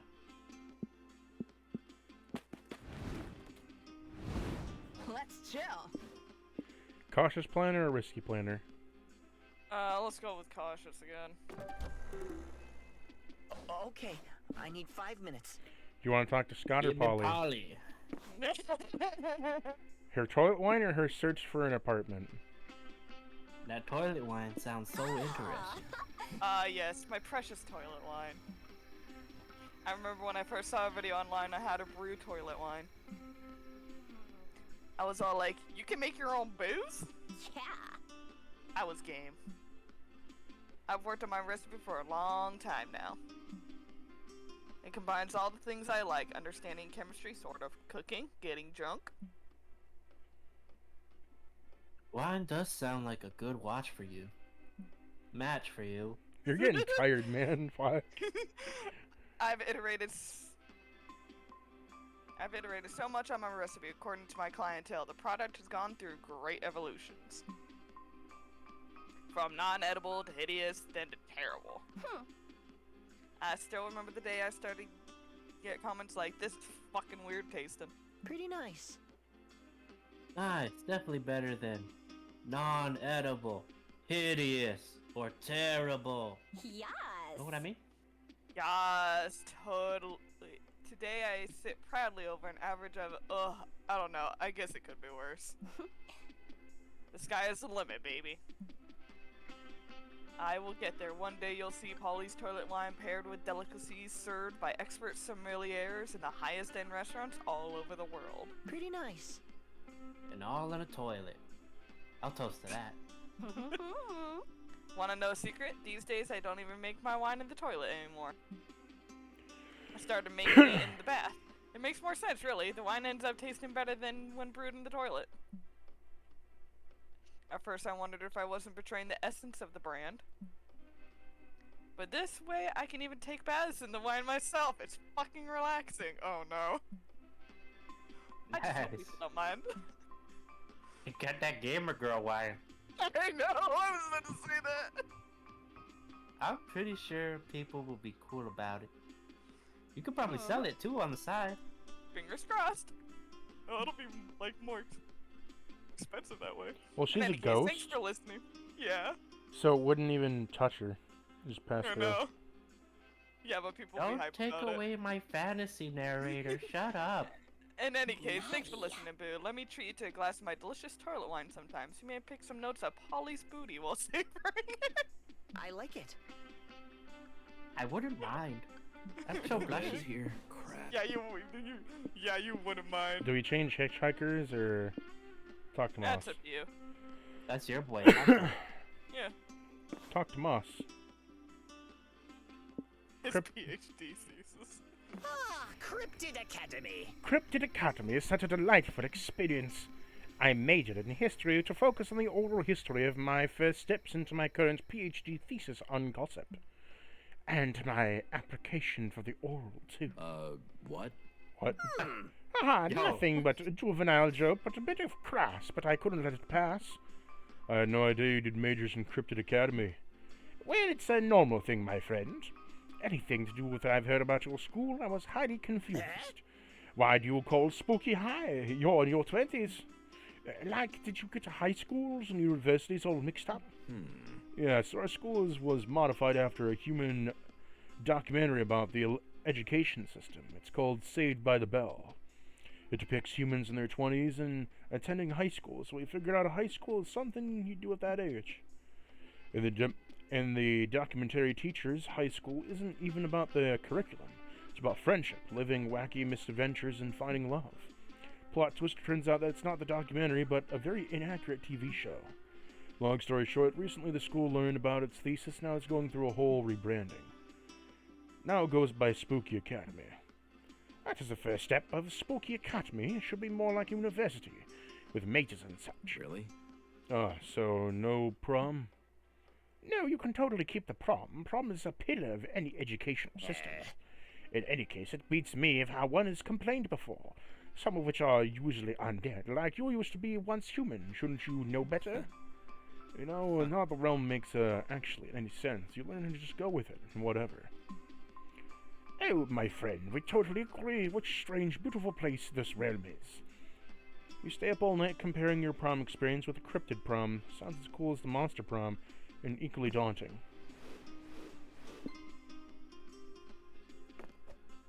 I'm second place.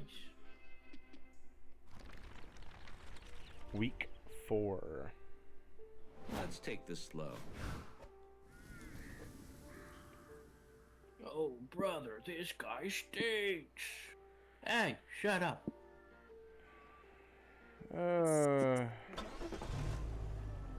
Tell me a spooky story, mouse. Okay, this one's called Man Door Hand Hook Cow Door. I know that one. Welcome to the reptile variety show. Meet the cold-blooded critters and the passion for the Let's get stage. some popcorn. There are a few performances scheduled that day. Which one do you want to see? Let's see, a crocodile and a stage magician. Settle to watch the show, and the stagehands bring out the stool and microphone, and a 1,000-pound reptilian killing machine, and a funny hat. I am Reptizer, a famed crocodile magician known as far and wide throughout the Everglades. Prepare to be amazed. For my first trick, I will make a rabbit disappear. Somebody brings the croc a rabbit and puts it in front of his face. The bunny shivers, and then you hear chewing sounds. Okay, you're really just eating the rabbit. You can't call the food chain magic, boo.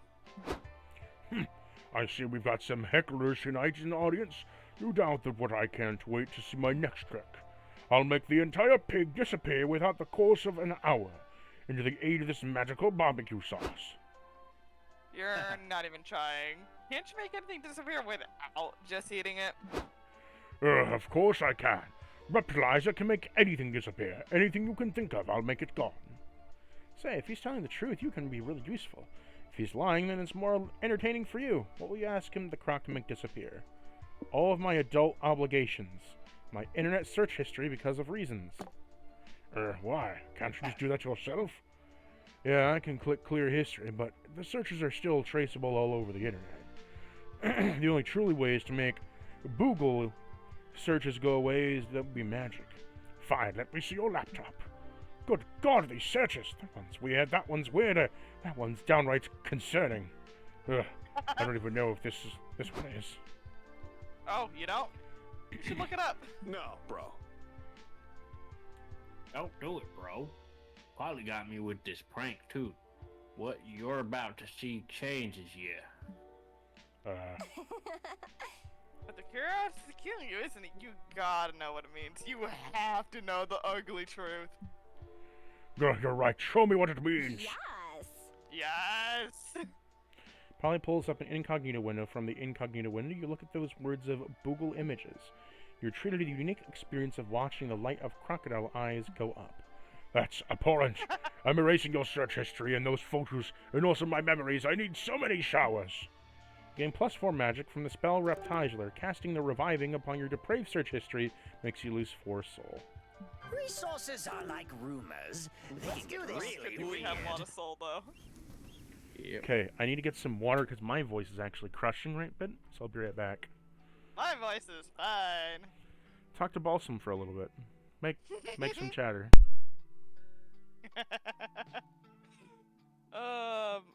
It's Who like, the hell was that guy, dude? Asking all these damn questions. I have no clue. That was weird, though, huh? You were talking to him like you knew him. What the hell are we talking about? I don't even know anymore. Like how he's allowed to walk away, but we can't. That's crazy.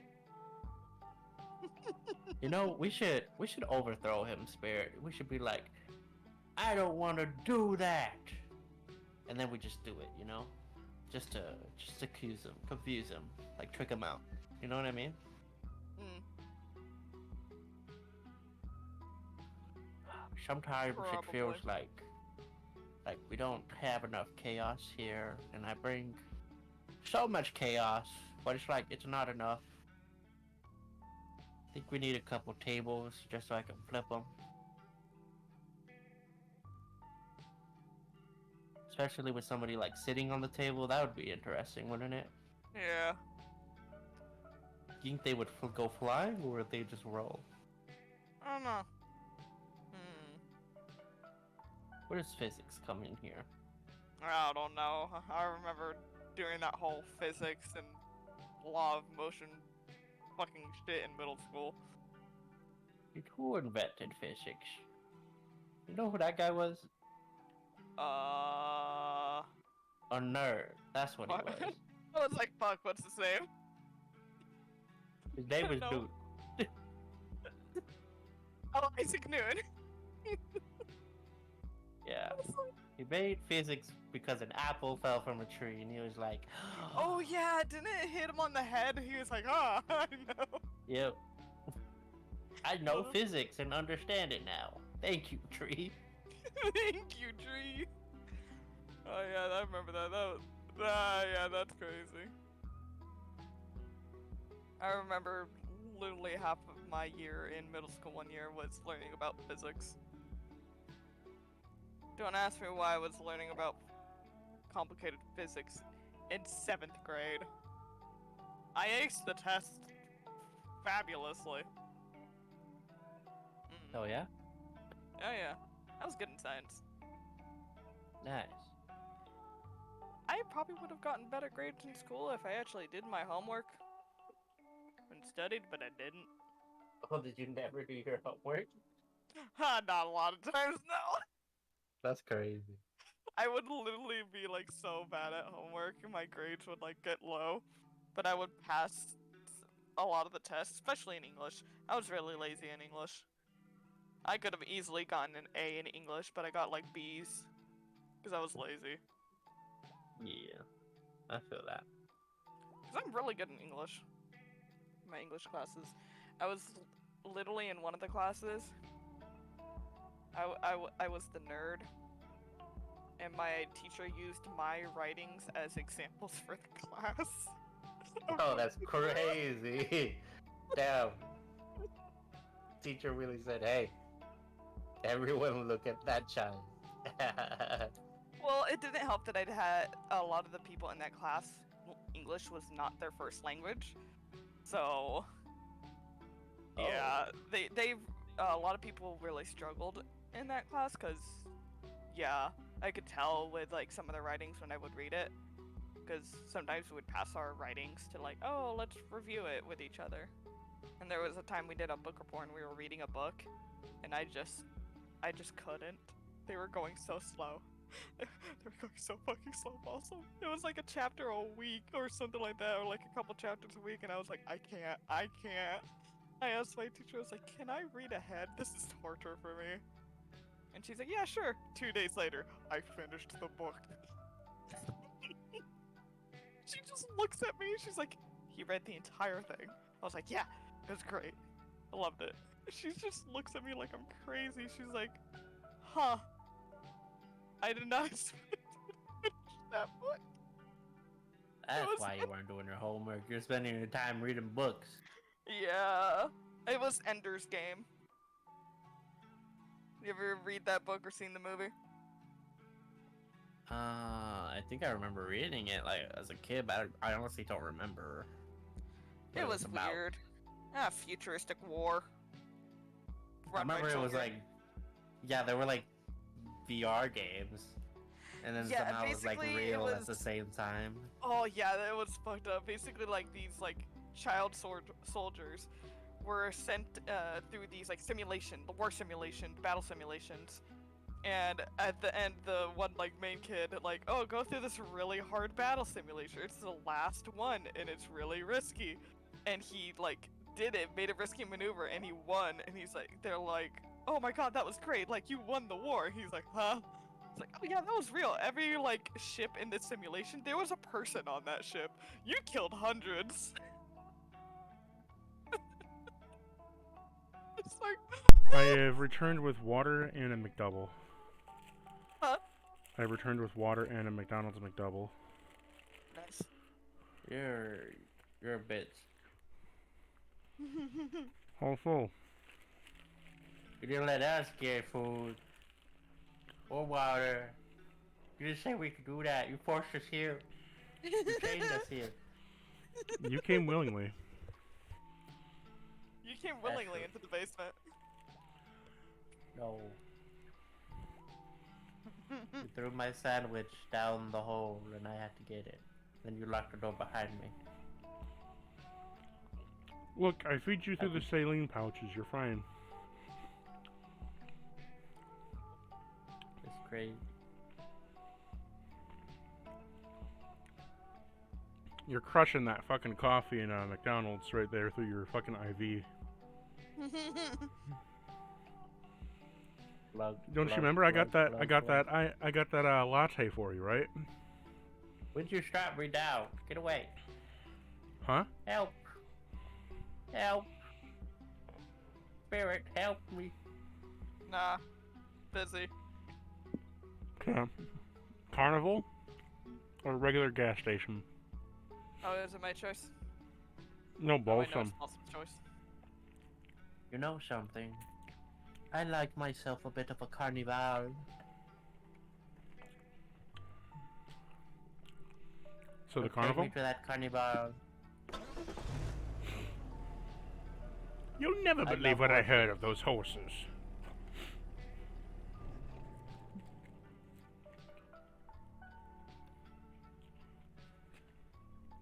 What's more fun than a carnival?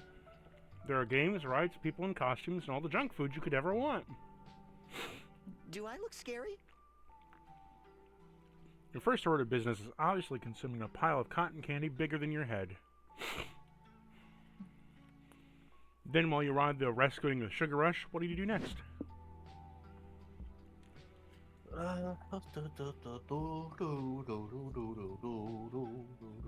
Oh shit. Oh. It's literally just fuck around and find out.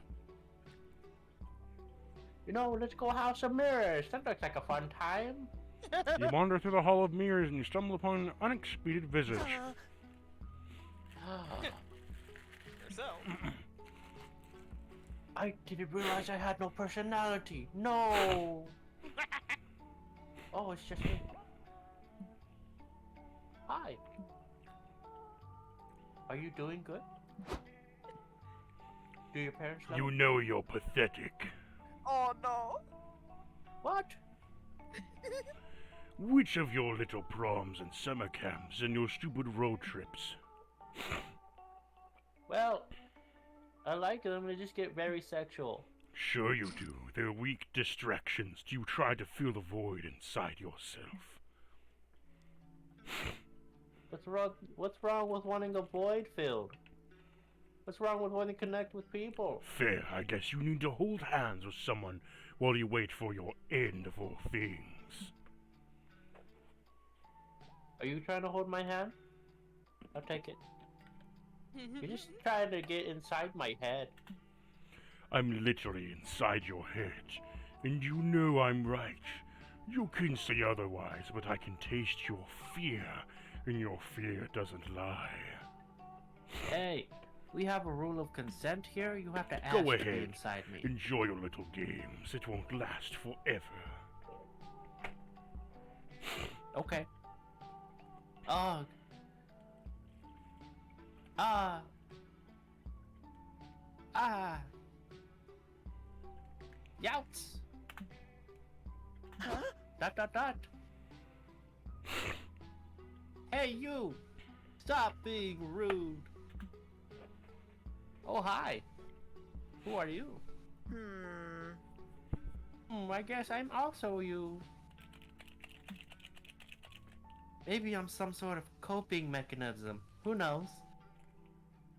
I'm also on a lot of drugs. So that's helping. But I'm here to tell this sour bean to stop being mean. Go away. Fine. Play while you can. You're nothing more than a vessel. And a feeble one at that. I can already see the cracks showing. Shoo. Boo-hoo, buckaroo. Thanks. Dot. No problem. Dot. Look, I know it's hard. Dot. But you're doing great. Stop it. Dot. Yeah. Dot. Yeah. Lots of weird gossip out there. Make some space. Aw, Balsam had a character moment. Do we go to the secret government lab? Or the ranch? Ram Ranch? What's at the secret government facility again? Put it over there. Yeah, But you're. we'll lose mine, but we gain some soul, you know.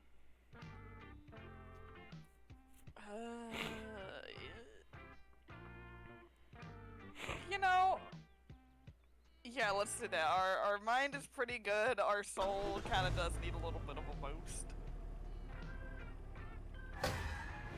Ah, god damn it.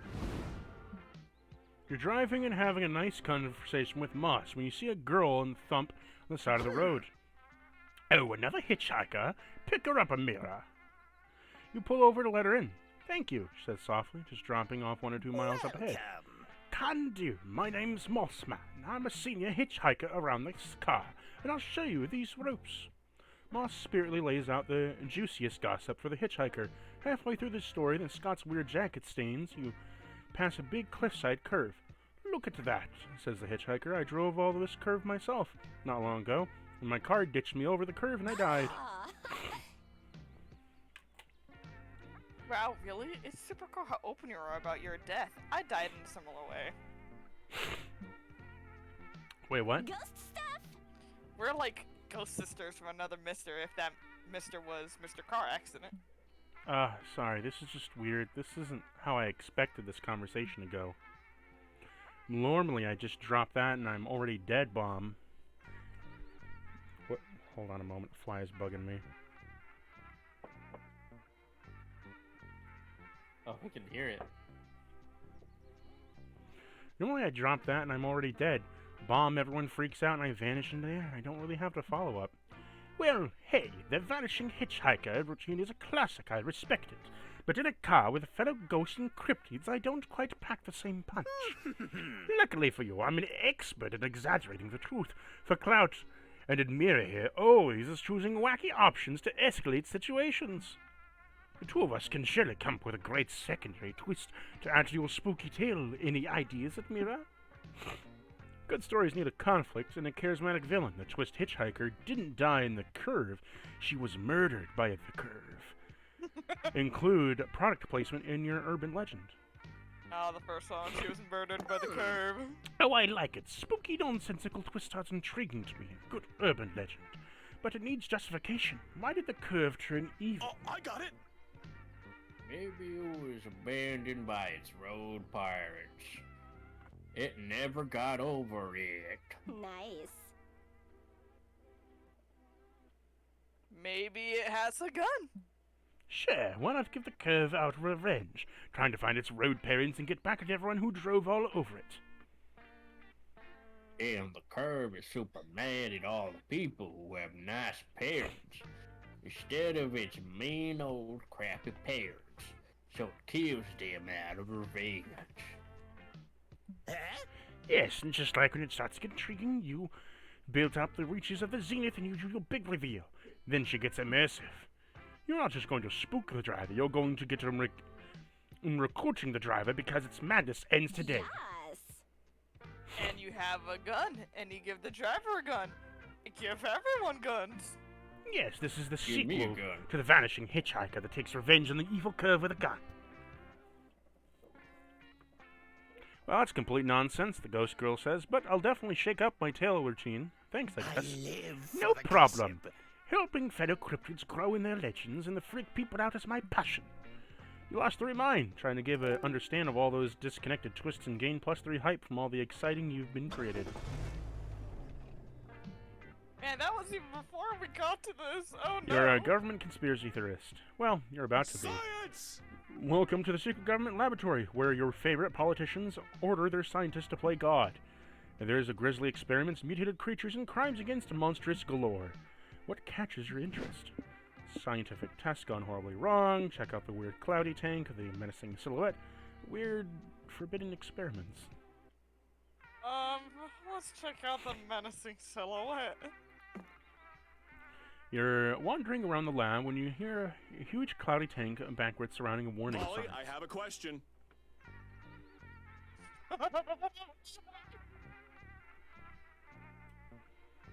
Balsam. Balsam.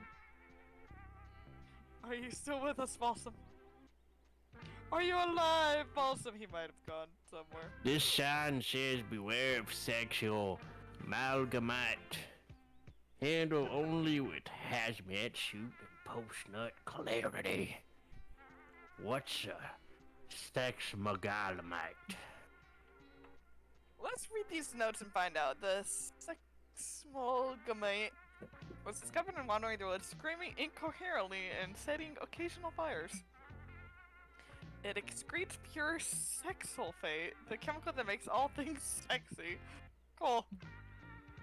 With this lucky find, we'll be able to painfully extract sex sulfate from the creature for the rest of its short, miserable life.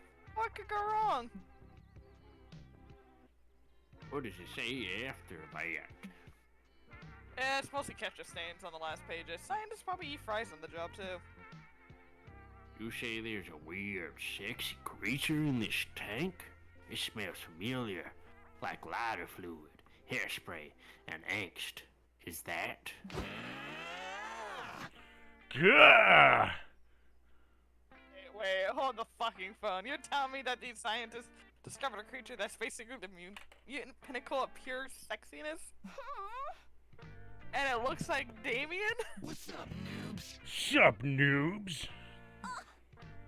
This is bull. Why Damien of all people?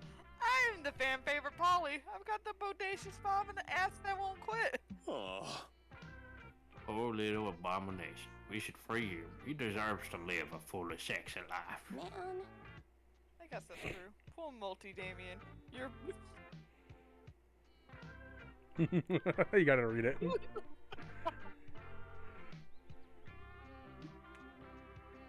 okay. Your pussy was just too poppin' for this world. Use How should we get about? the art of disguise with enough fake mustaches, only be able to tell this is multi-Damien. Use the art of deception. Convince the guards that you're just taking multi-Damien out for his court-mandated afternoon constitutional. Use the art of disguise. It's dumb enough to work. And check your wallet and realize you don't have enough fake mustaches. You better be one of those fake mustache, because that's all for your money you can buy. hey.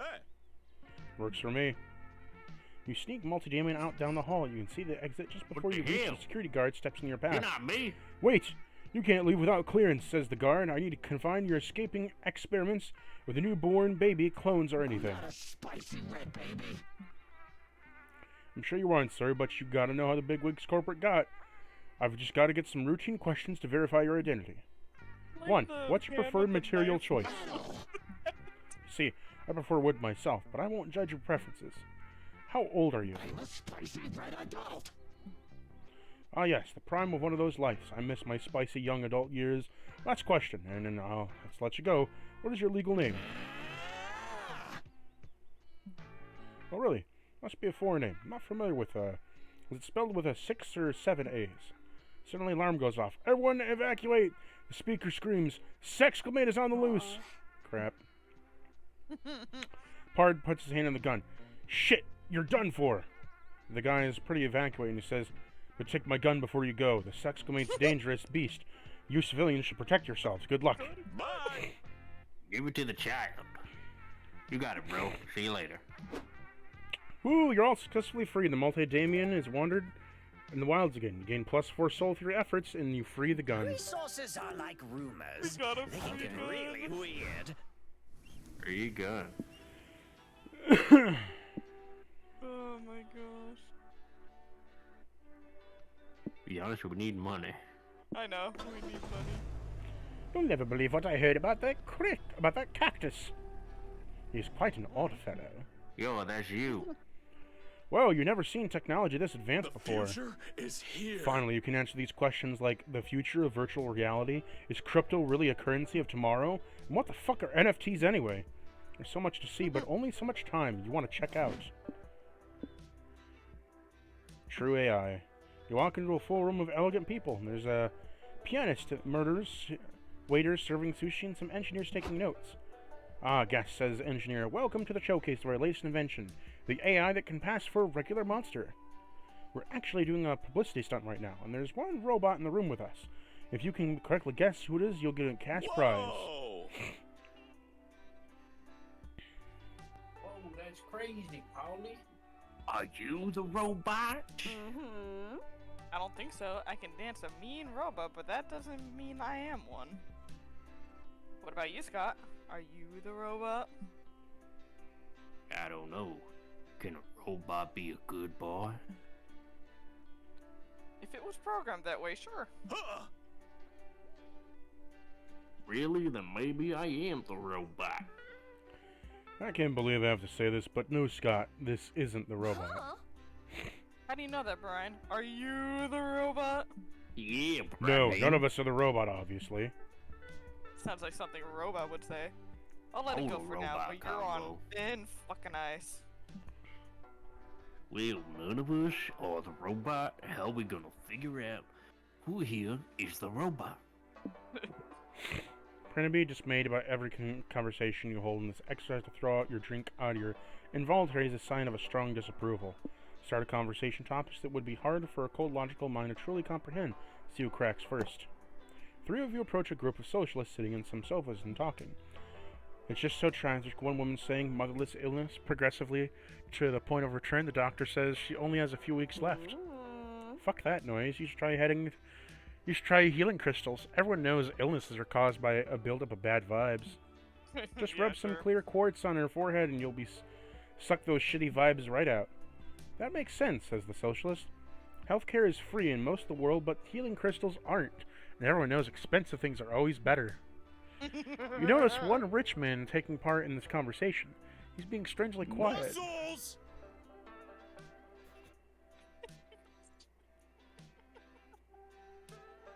Balsam. Oh my god. You could also try putting your mom on an all raw meat diet. The muscular boys I watch on YouTube say fermented liver gets all the toxin out of their biceps. The man is being noticeably quiet, and you think your smoke comes from his ears. I'm all trying for anything new to help the mother, says the woman, but if it's the crystals that are raw and liver don't work... Well, it's like I always say, when in doubt, turn the power of prayer. Why don't we join hands in prayer right now? Our Father, who art in heaven, hallowed be thy... Boom! The quiet man's head explodes from the showers and everyone's twisted metal. Oh no, our prayers made that guy die. Was he Satan? We did it again! Only if the devil is a robot, we did it, gang. You win +4 money for finding out the robot, but you lose 4 minds. And logical tactics to do it. Lots of weird gossip out God there. fucking The power of God in anime, we have succeeded. Time to chill out.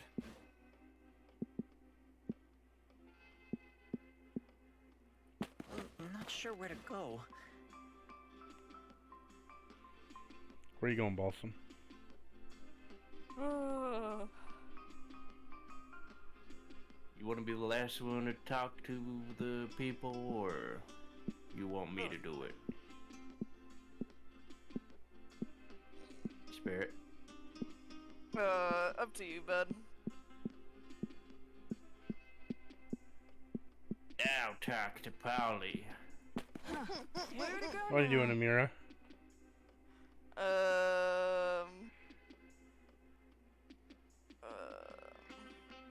I'll go to the noodle stand. Later that night. Quick break, then back on the Little road. mortals love Hey, material Amira, things, I'm running a don't they? special just for you. You can have everything on these shelves if you just trade me one of those pesky liver of yours. What are you dinging for it? I don't need no less talking about more liver moving. Fine, but I'll get you next time. You got anything else to trade? How to road trip and I don't know what any of these do. Let's trade the postcard for... Wait, what? How about nuclear launch code? Why not? Enjoy your purchase. I remember the first rule of the shop club. No No talk about the shopping. I've seen you I was die. actually never wear underwear on Wednesdays, but that's a good rule too. Okay, I need 5 minutes. Scott or Polly? Balsam. Polly. Her interest in cooking or her mad skills at chess? Yo, chess thing is surprising. Give me that. What can I tell you about good old chess? Castle early, control the center, create a favorable pawn structure. That's smart. Wow, that's crazy. You actually know. I'm taking notes. Look, the best thing you can do is read theory and then play. Play, and then play some more. you need to exercise your chess muscle until the patterns and concepts transcend from reason to intuition. That's my trick, really. I've been playing chess with my mom since forever, and she happens to be a grandmaster. She and I are so different. She's such a calm, collected woman. I love her. With her personalities being written in completely different languages, chess has become our common denominator, our shared space. We find each other in chess. I think we get to understand each other through chess. Yep. So yeah, being raised by a chess grandmaster definitely helps. I agree. I'll say. Nowadays, I only seek out challenging high-stakes matches, and it can get very boring very quickly. I've developed a trick, though. To combat boredom, that is. I build stories and personalities for my pieces, and then I play accordingly. My bye knight is secretly in love with my 5 bishop. I just move the knight closer to its lover and be ready to sacrifice it to save the bishop. So I focus on all those little stories and whatnot. That way I don't get bored by an otherwise too easy match. Don't tell Liam, I always need to do this when I'm playing chess again. And I suspect he thinks he's putting up a fight based on how focused I seem. It's cute. Really, Liam? Who the hell is Liam? Yes. The vampire guy we met at the art show. Anyways, yeah, I do love chess. Ugh, so many choices.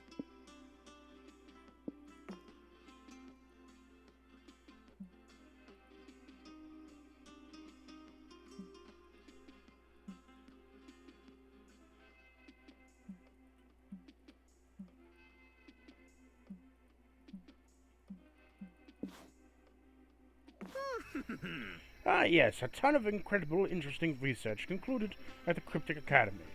Sometimes we PhD students can help with exercises so exciting, almost as exciting as doing a PhD. Of course, the instrument of excitement. You could say that. What seems even more thrilling is that sometimes let suggestions, ideas of research topics. After some time studying there, I think I'm finally ready to propose a super thriller, mega edifying academic research theme. Fuck yeah. So here, I'm wondering what would be a killer theme to get everyone on board. But how does one impress a group of historians of history researchers? Don't look at me unless you give me some hints. I'm a totally ass. I'm totally lost. Well, whatever research I choose, I would love it if I were tied to my specialization, which is oral history. Yes, of course. If we would want to make it thrilling, we need to make a balance of intriguing highbrow nature of academia and then a sexy lowbrow nature of a pop culture. For instance, we could mix the tradition of oral history with a monetary contemporary gossip. It shouldn't be hard, as yet I still haven't found a perfect topic. Maybe you could help me help a friend out. Sure, a topic that makes an academic research of oral history fun and thrilling, easy peasy. Gossip more believable, not.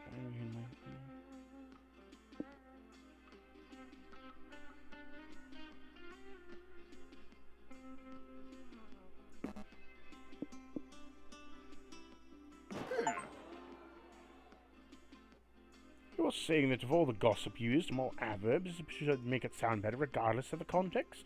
Yes. As somehow adverbs would be push the stories forward, lift them to higher, bringing them forward. Yes, yes. Put these words everywhere, and for their energetic, mighty, impressive, energetic, mightily impressive. Sure. Yes, yes, yes. Such an annoyance. I beg to differ, Brian. Adverbs can be useful every now and then, but to abuse them, you'll make everything not more convincing, but more boring. And as I've already told you, I don't want to make an academic research even more boring. Not to mention, such an abstract topic would sure to kill any interest in the project. Would you get excited about 200-page thesis about adverbs? Yes? No.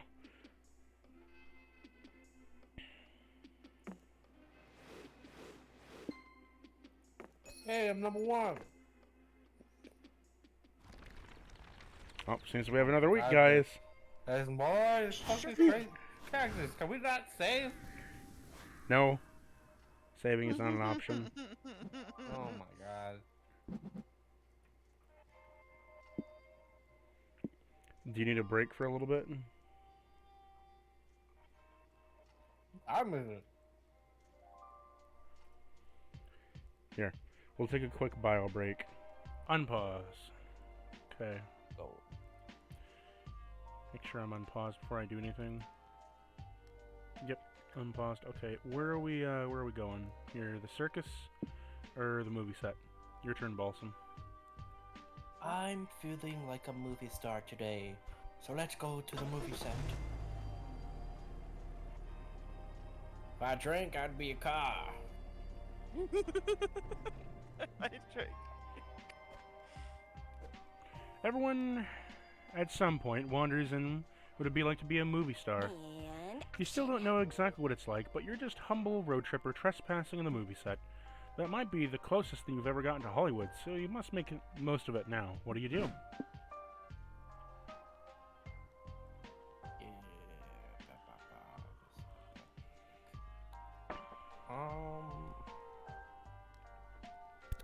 What the hell is that symbol? That red one in the middle. Stamina. Oh, well, we don't need none of that. Is that blue thing hype? The one Is on the the top? one hype? Yeah. I think it is. Oh my god, we have like 18 hype. We don't need any I more know. than We that. don't need any more. Fucking become extras. I would love to join the movie. You won't go to the Yo. audition and become extras. Scott is a super course I'm hyped a tree. audition in a tree costume. Whatever makes him happy, you suppose? You called into the room and the casting agent and a lizard man in a cardboard mask. Oh, How do really? you do, fella kids? I'm a junior director of a hide-and-place side.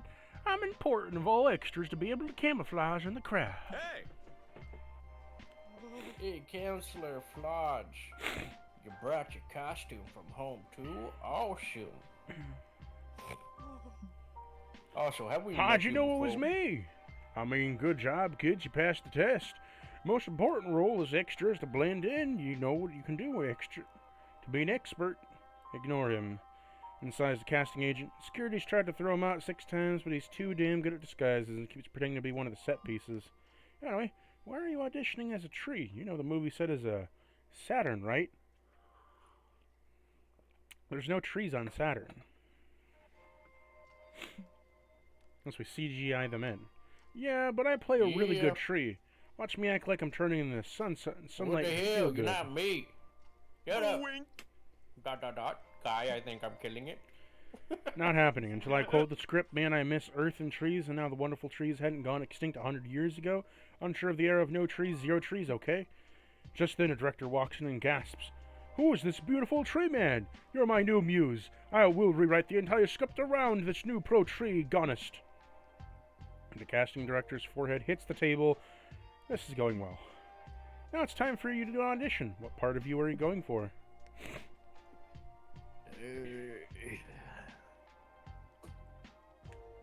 To be extra all day is crazy. Scott Tyler.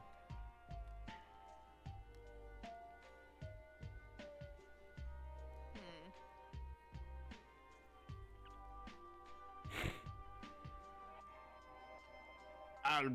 I'm going to be extra all day. That one sounds the most exciting.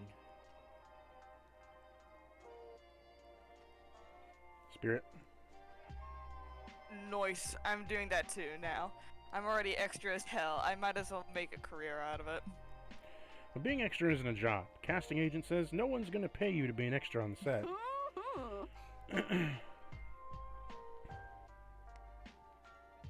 Who cares about getting paid? We're extra all day, every day, 365 days a year because it's our passion, baby.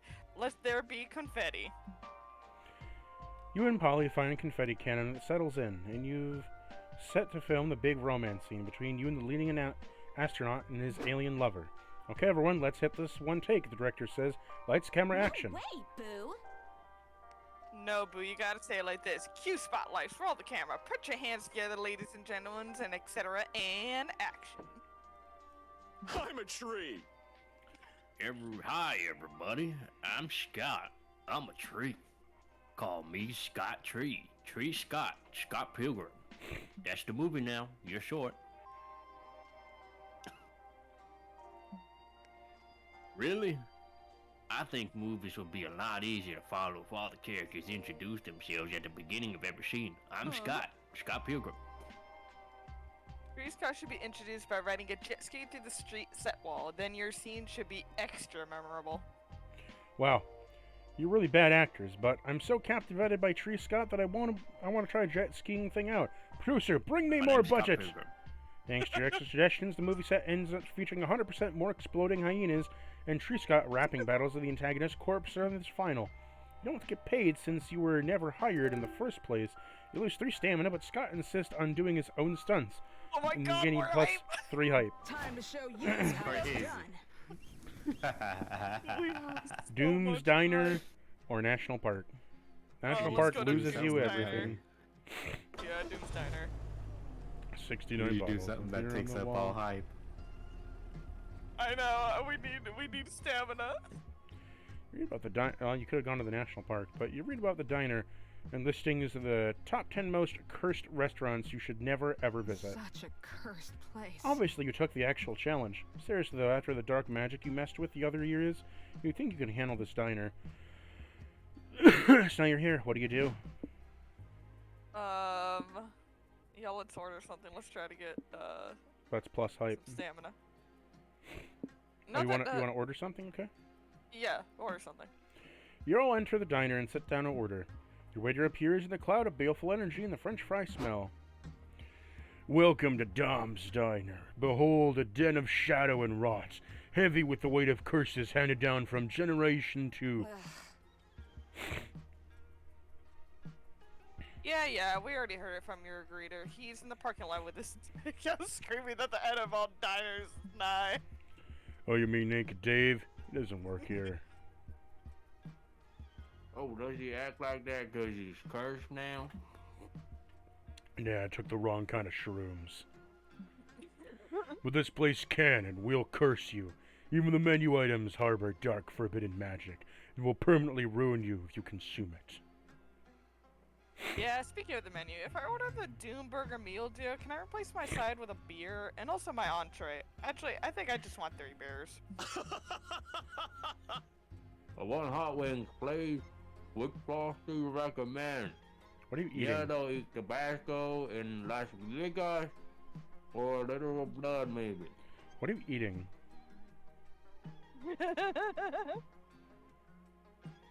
Haven't you people ever heard of heading a goddamn warning? This food is cursed! If you eat it, you'll corrode like a beast of repose. It'll twist your mind and sell your soul to the highest bidder. Shouldn't you, as a waiter and all, be selling us on the idea of eating at this diner? You don't seem very good at your job, boo.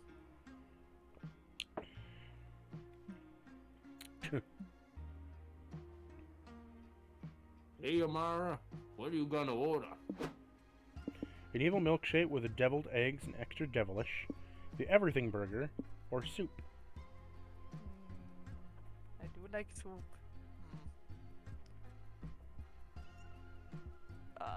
Soup it is. I do like soup. Fine. What? No fun warnings for this one? What horrible curse does this soup have on it?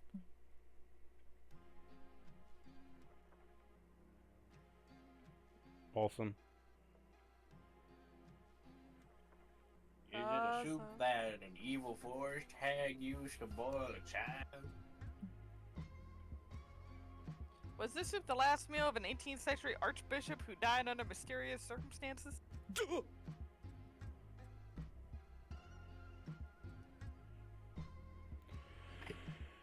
The soup turned Amara's nostrils inside out when she inhales its delicious smell. Nah, it's just onion soup.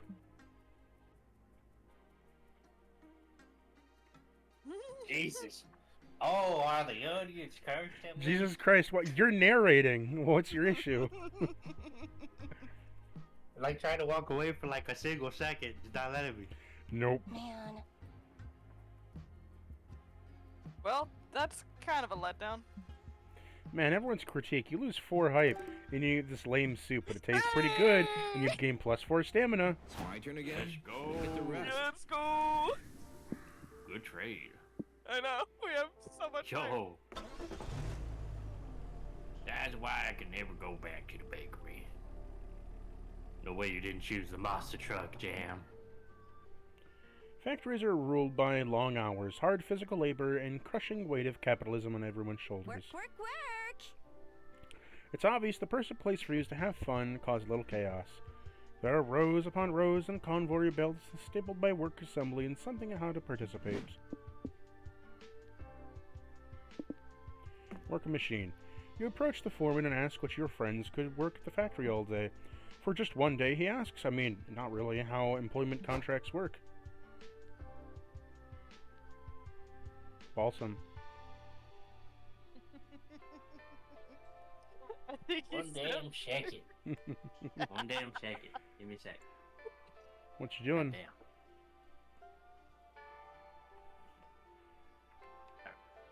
How do they work then? By the way, is your cat there? No, they're all hiding.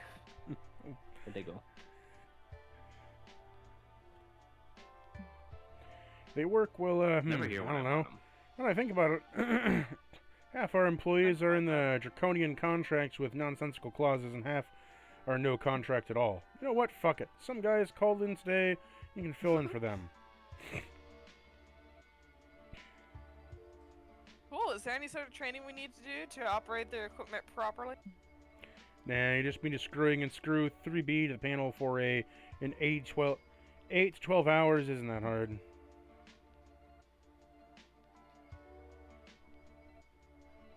Got it. So what's your company's position in office romances? What's the policy on sharing company-related memes? Naughty.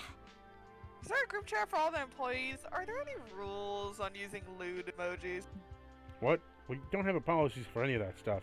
Our employees mostly talk to each other and could probably only name like 3 of the 300 guys on the floor. Good to know. What's your brand philosophy? Brand philosophy? Does screw and screw 3B panel for 80-12 hours count as philosophy? Works for you. You slide up to the screw 3B panel for panel A to 8-12 hours. What could be more fun?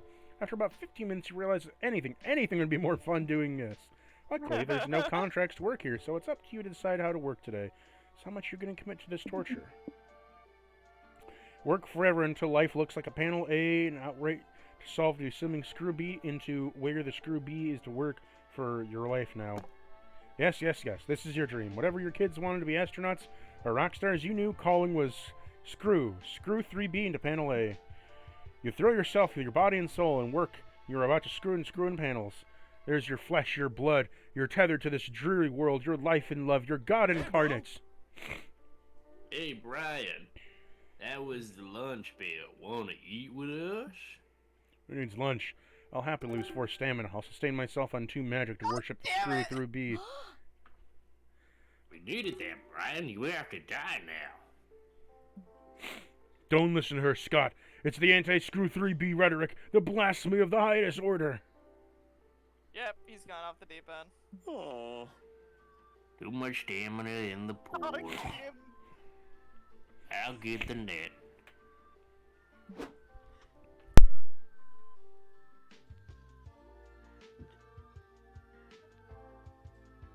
He just got that stamina. Sorry. Scott and Paulinette see a fish carry over kicking and screaming back into the car. You lose Did 1 we hype. get back hype? We lost a hype but got money. And we got soul. I'll try for a bit. It's me. The guy. The planetarium or the regular motel. I'd like to go to the planetarium. I always loved that planetarium. Ah, stars. Monster kind is so fascinating by them as long as society has been alive. Amazing. There's nothing like staring into the night sky and realizing that space is massive and timeless. You're just one speck away from uncaring universe. If it gives you any, don't worry, there's plenty of the planetarium besides to contemplate your own insignificance. For example, you could... Planetarium.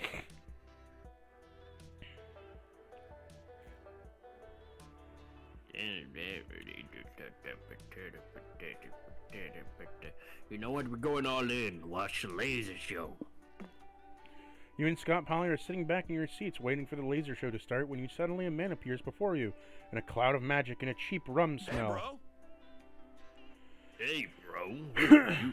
I like that weird, unsettling stains all over your wizard boots. Hey kids, the stranger says, I'm Joe the Laser from the wizard who runs the laser show. Oh, cool. I remember you. You guys have met before. Yep. I was leaving the Cub and ran into Joe the Laser. He taught me how to shuffle to Party Rock Anthem by the 2010's hit band LMFAO with the lasers. Yeah. It was an educational experience I'll never forget. You know the uncle run out on the Oh, kid? it's good to hear because I completely forgot that happened. Joe the Laser says, but since you're old shuffle buddies, you gotta help me. I'm worried my laser show routine is getting old. Laser shows aren't really hip anymore. Could one of you get with the youths and help spice up the show? I can try. Let's see. ... If I wanted to do the perfect... Hey! What the hell? If I wanted to use the perfect laser, then I would. ... Use lasers. Can't stop me. Good call, but I see you need a big wow factor. How about you just come up and run the lights with me? Sounds super fun, Polly. You want to help us run the laser show?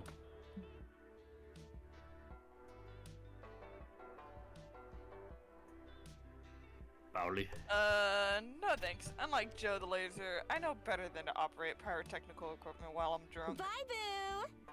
But you can take Yellow with you. I'm sure he'd love the opportunity to butt in on someone else's problems. I love lasers. Yep, it's kind of your thing. You and Scott take up the stage with the laser and punch the laser show with your foolproof method. Hey, Scott. Hey, Yellow. We know each other.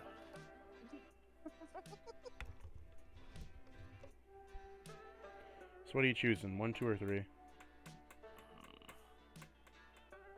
Let's raise the stakes. Yeah, I think I want to raise the heights. I want to raise the roof with these lasers. Yeah, I don't know. That sounds bad, but lasers are fun, so do they cancel each other out? Who knows? I don't know. Do you know? They do. Now it says, Joe the Laser, life is only fun with those who take risks, except for whoever dies tonight, because the risk is, but fuck 'em. Let's do it. Hey, sounds good to me. Let's fire the lasers. I'm firing my laser. 10 minutes later, someone help! A woman cries, my husband is bleeding out! Whoa, Joe the Laser wasn't kidding. That one is effective death ray. Why are you all standing around? The woman screams, somebody call an ambulance! Lady, it's called a death ray for a reason. The whole point is it kills you immediately. Someone call an ambulance! Someone call an ambulance! But not for me! Exactly. It's okay, Sharon, the husband calls, tenderly stroking his wife's cheek. Truthfully, it was a very cool laser show, wasn't it? Oh, Edward, Sharon sighs. It really, truly was. Don't call an ambulance. I don't want to interrupt the dope laser show. It'd be super uncool. Edward, no! What's that noise? Is someone screaming in heartbreak horror out in the crowd? Nah, couldn't be. Ignore it. It's laser time, motherfuckers. So it is. You gain +6 hype from all the stakes in the laser show, but you lose 4 magic and 2 soul by using Joe's laser magic to endanger lives. So much Oh hype. well. We're too hyped up. We are so Just hyped. choose one thing. We're so hyped out of our mind. Choices. Let's see. Hey! Oh. Wait! No! Okay. My I girl! need 5 minutes. You bitch! Conscious planner. The night You is took young. away my romance, Cactus! I'm What burning have our I been hype. doing this whole time? You bitch! Why am I dying? Watch, one more week, dude. Yeah, fuck me! Oh my god, it just goes on. Where does this game end? I'll look it up. Mm. I know, honestly, does it usually go this long?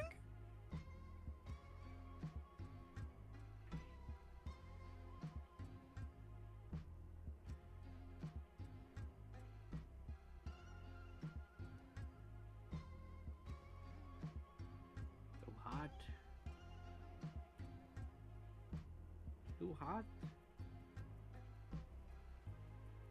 Too hot this time. Too hot this time. Do the works. Back it up now, y'all. Oh. Oh.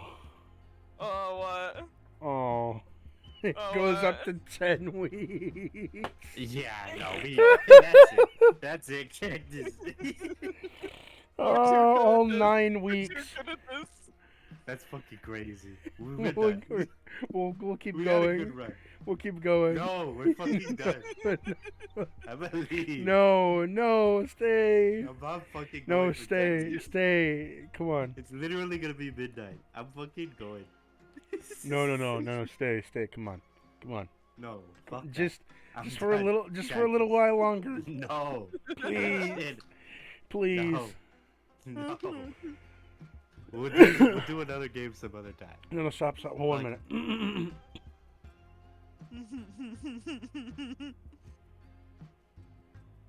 Fuck me. Fucking 10 weeks is crazy. We're too good at this game. That's what it is. We're too good at this game.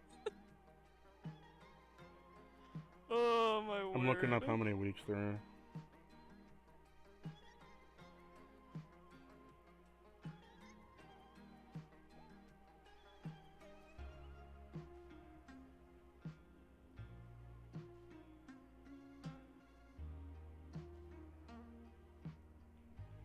The game will last until you either lose, or manage to get to the end of the week with 25 of any resource. Oh.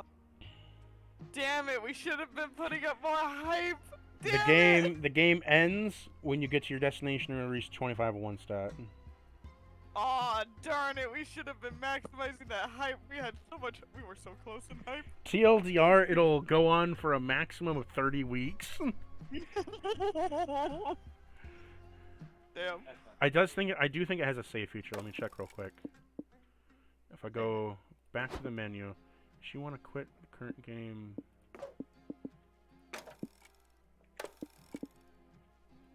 Well, maybe look it up. Well, if I end it, Monster Road if I Trip. end it there, what does it do? Oh, Oh, we can come back to it. Okay, nice. so we'll just come back to this another time. Yeah. I'm down. Oh yeah. Holy shit! But thank you for joining us on this little impromptu trip.